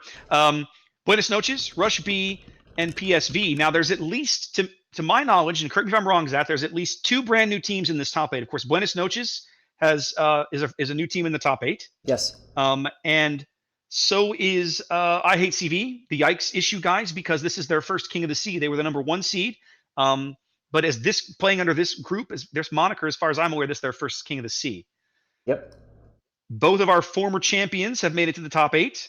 That's, of course, 07 and Rip, if you consider them to be ZR. And then that leaves us with Rush B, had they been here before under that name? When did they split off? I think so. I can't remember. I think the split that used to be before the last... MIAC, right? Yes, I think that split was before the last season. So, yes. Right. Of course, PSV has been here before, and I forget I can never keep up with all the cuter. I can never remember which ones have been here and which ones haven't, but I don't know if 2 of them have made it this far before, so props to them, because I think that's the first time they've put 2 teams up this high in the tournament. Yeah, absolutely. I'm very impressed with Buenos Noches getting in here, and I can't wait till tomorrow, man. This is going to be some epic games.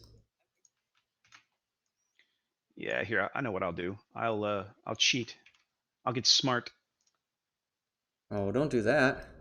I know, right? Why would I do such a thing? Just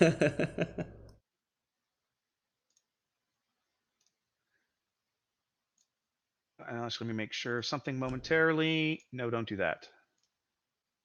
So it refreshed it anyway. Hang on. I'm trying to show you guys the bracket because it's just easier to see it. There we go.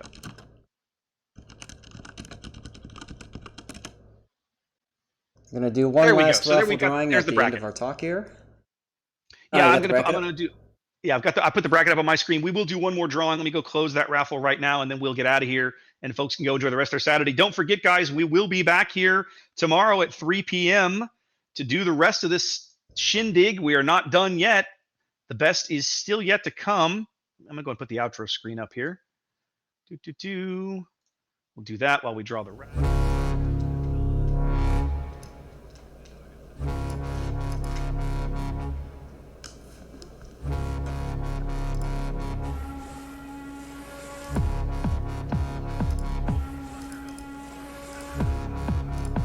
What?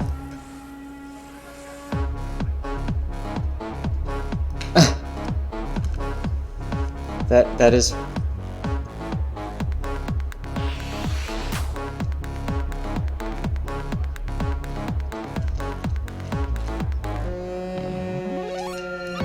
Oh, yeah, I've seen him in mine, too.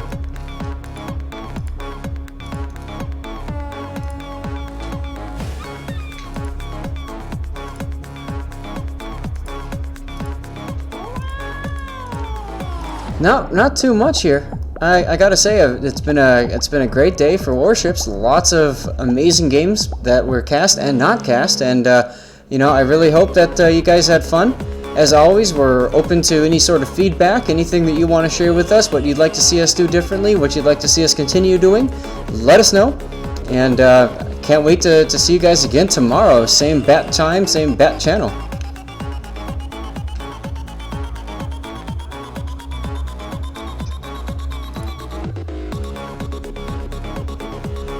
Yeah.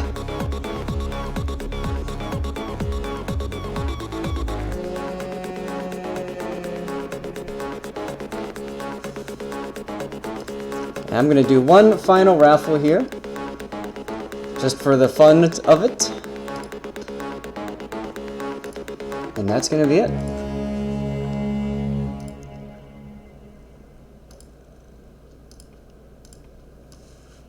And winner is Harv72B. Congratulations, somebody who's been playing quite a bit, and thank God was not somebody who put in for the raffle last second.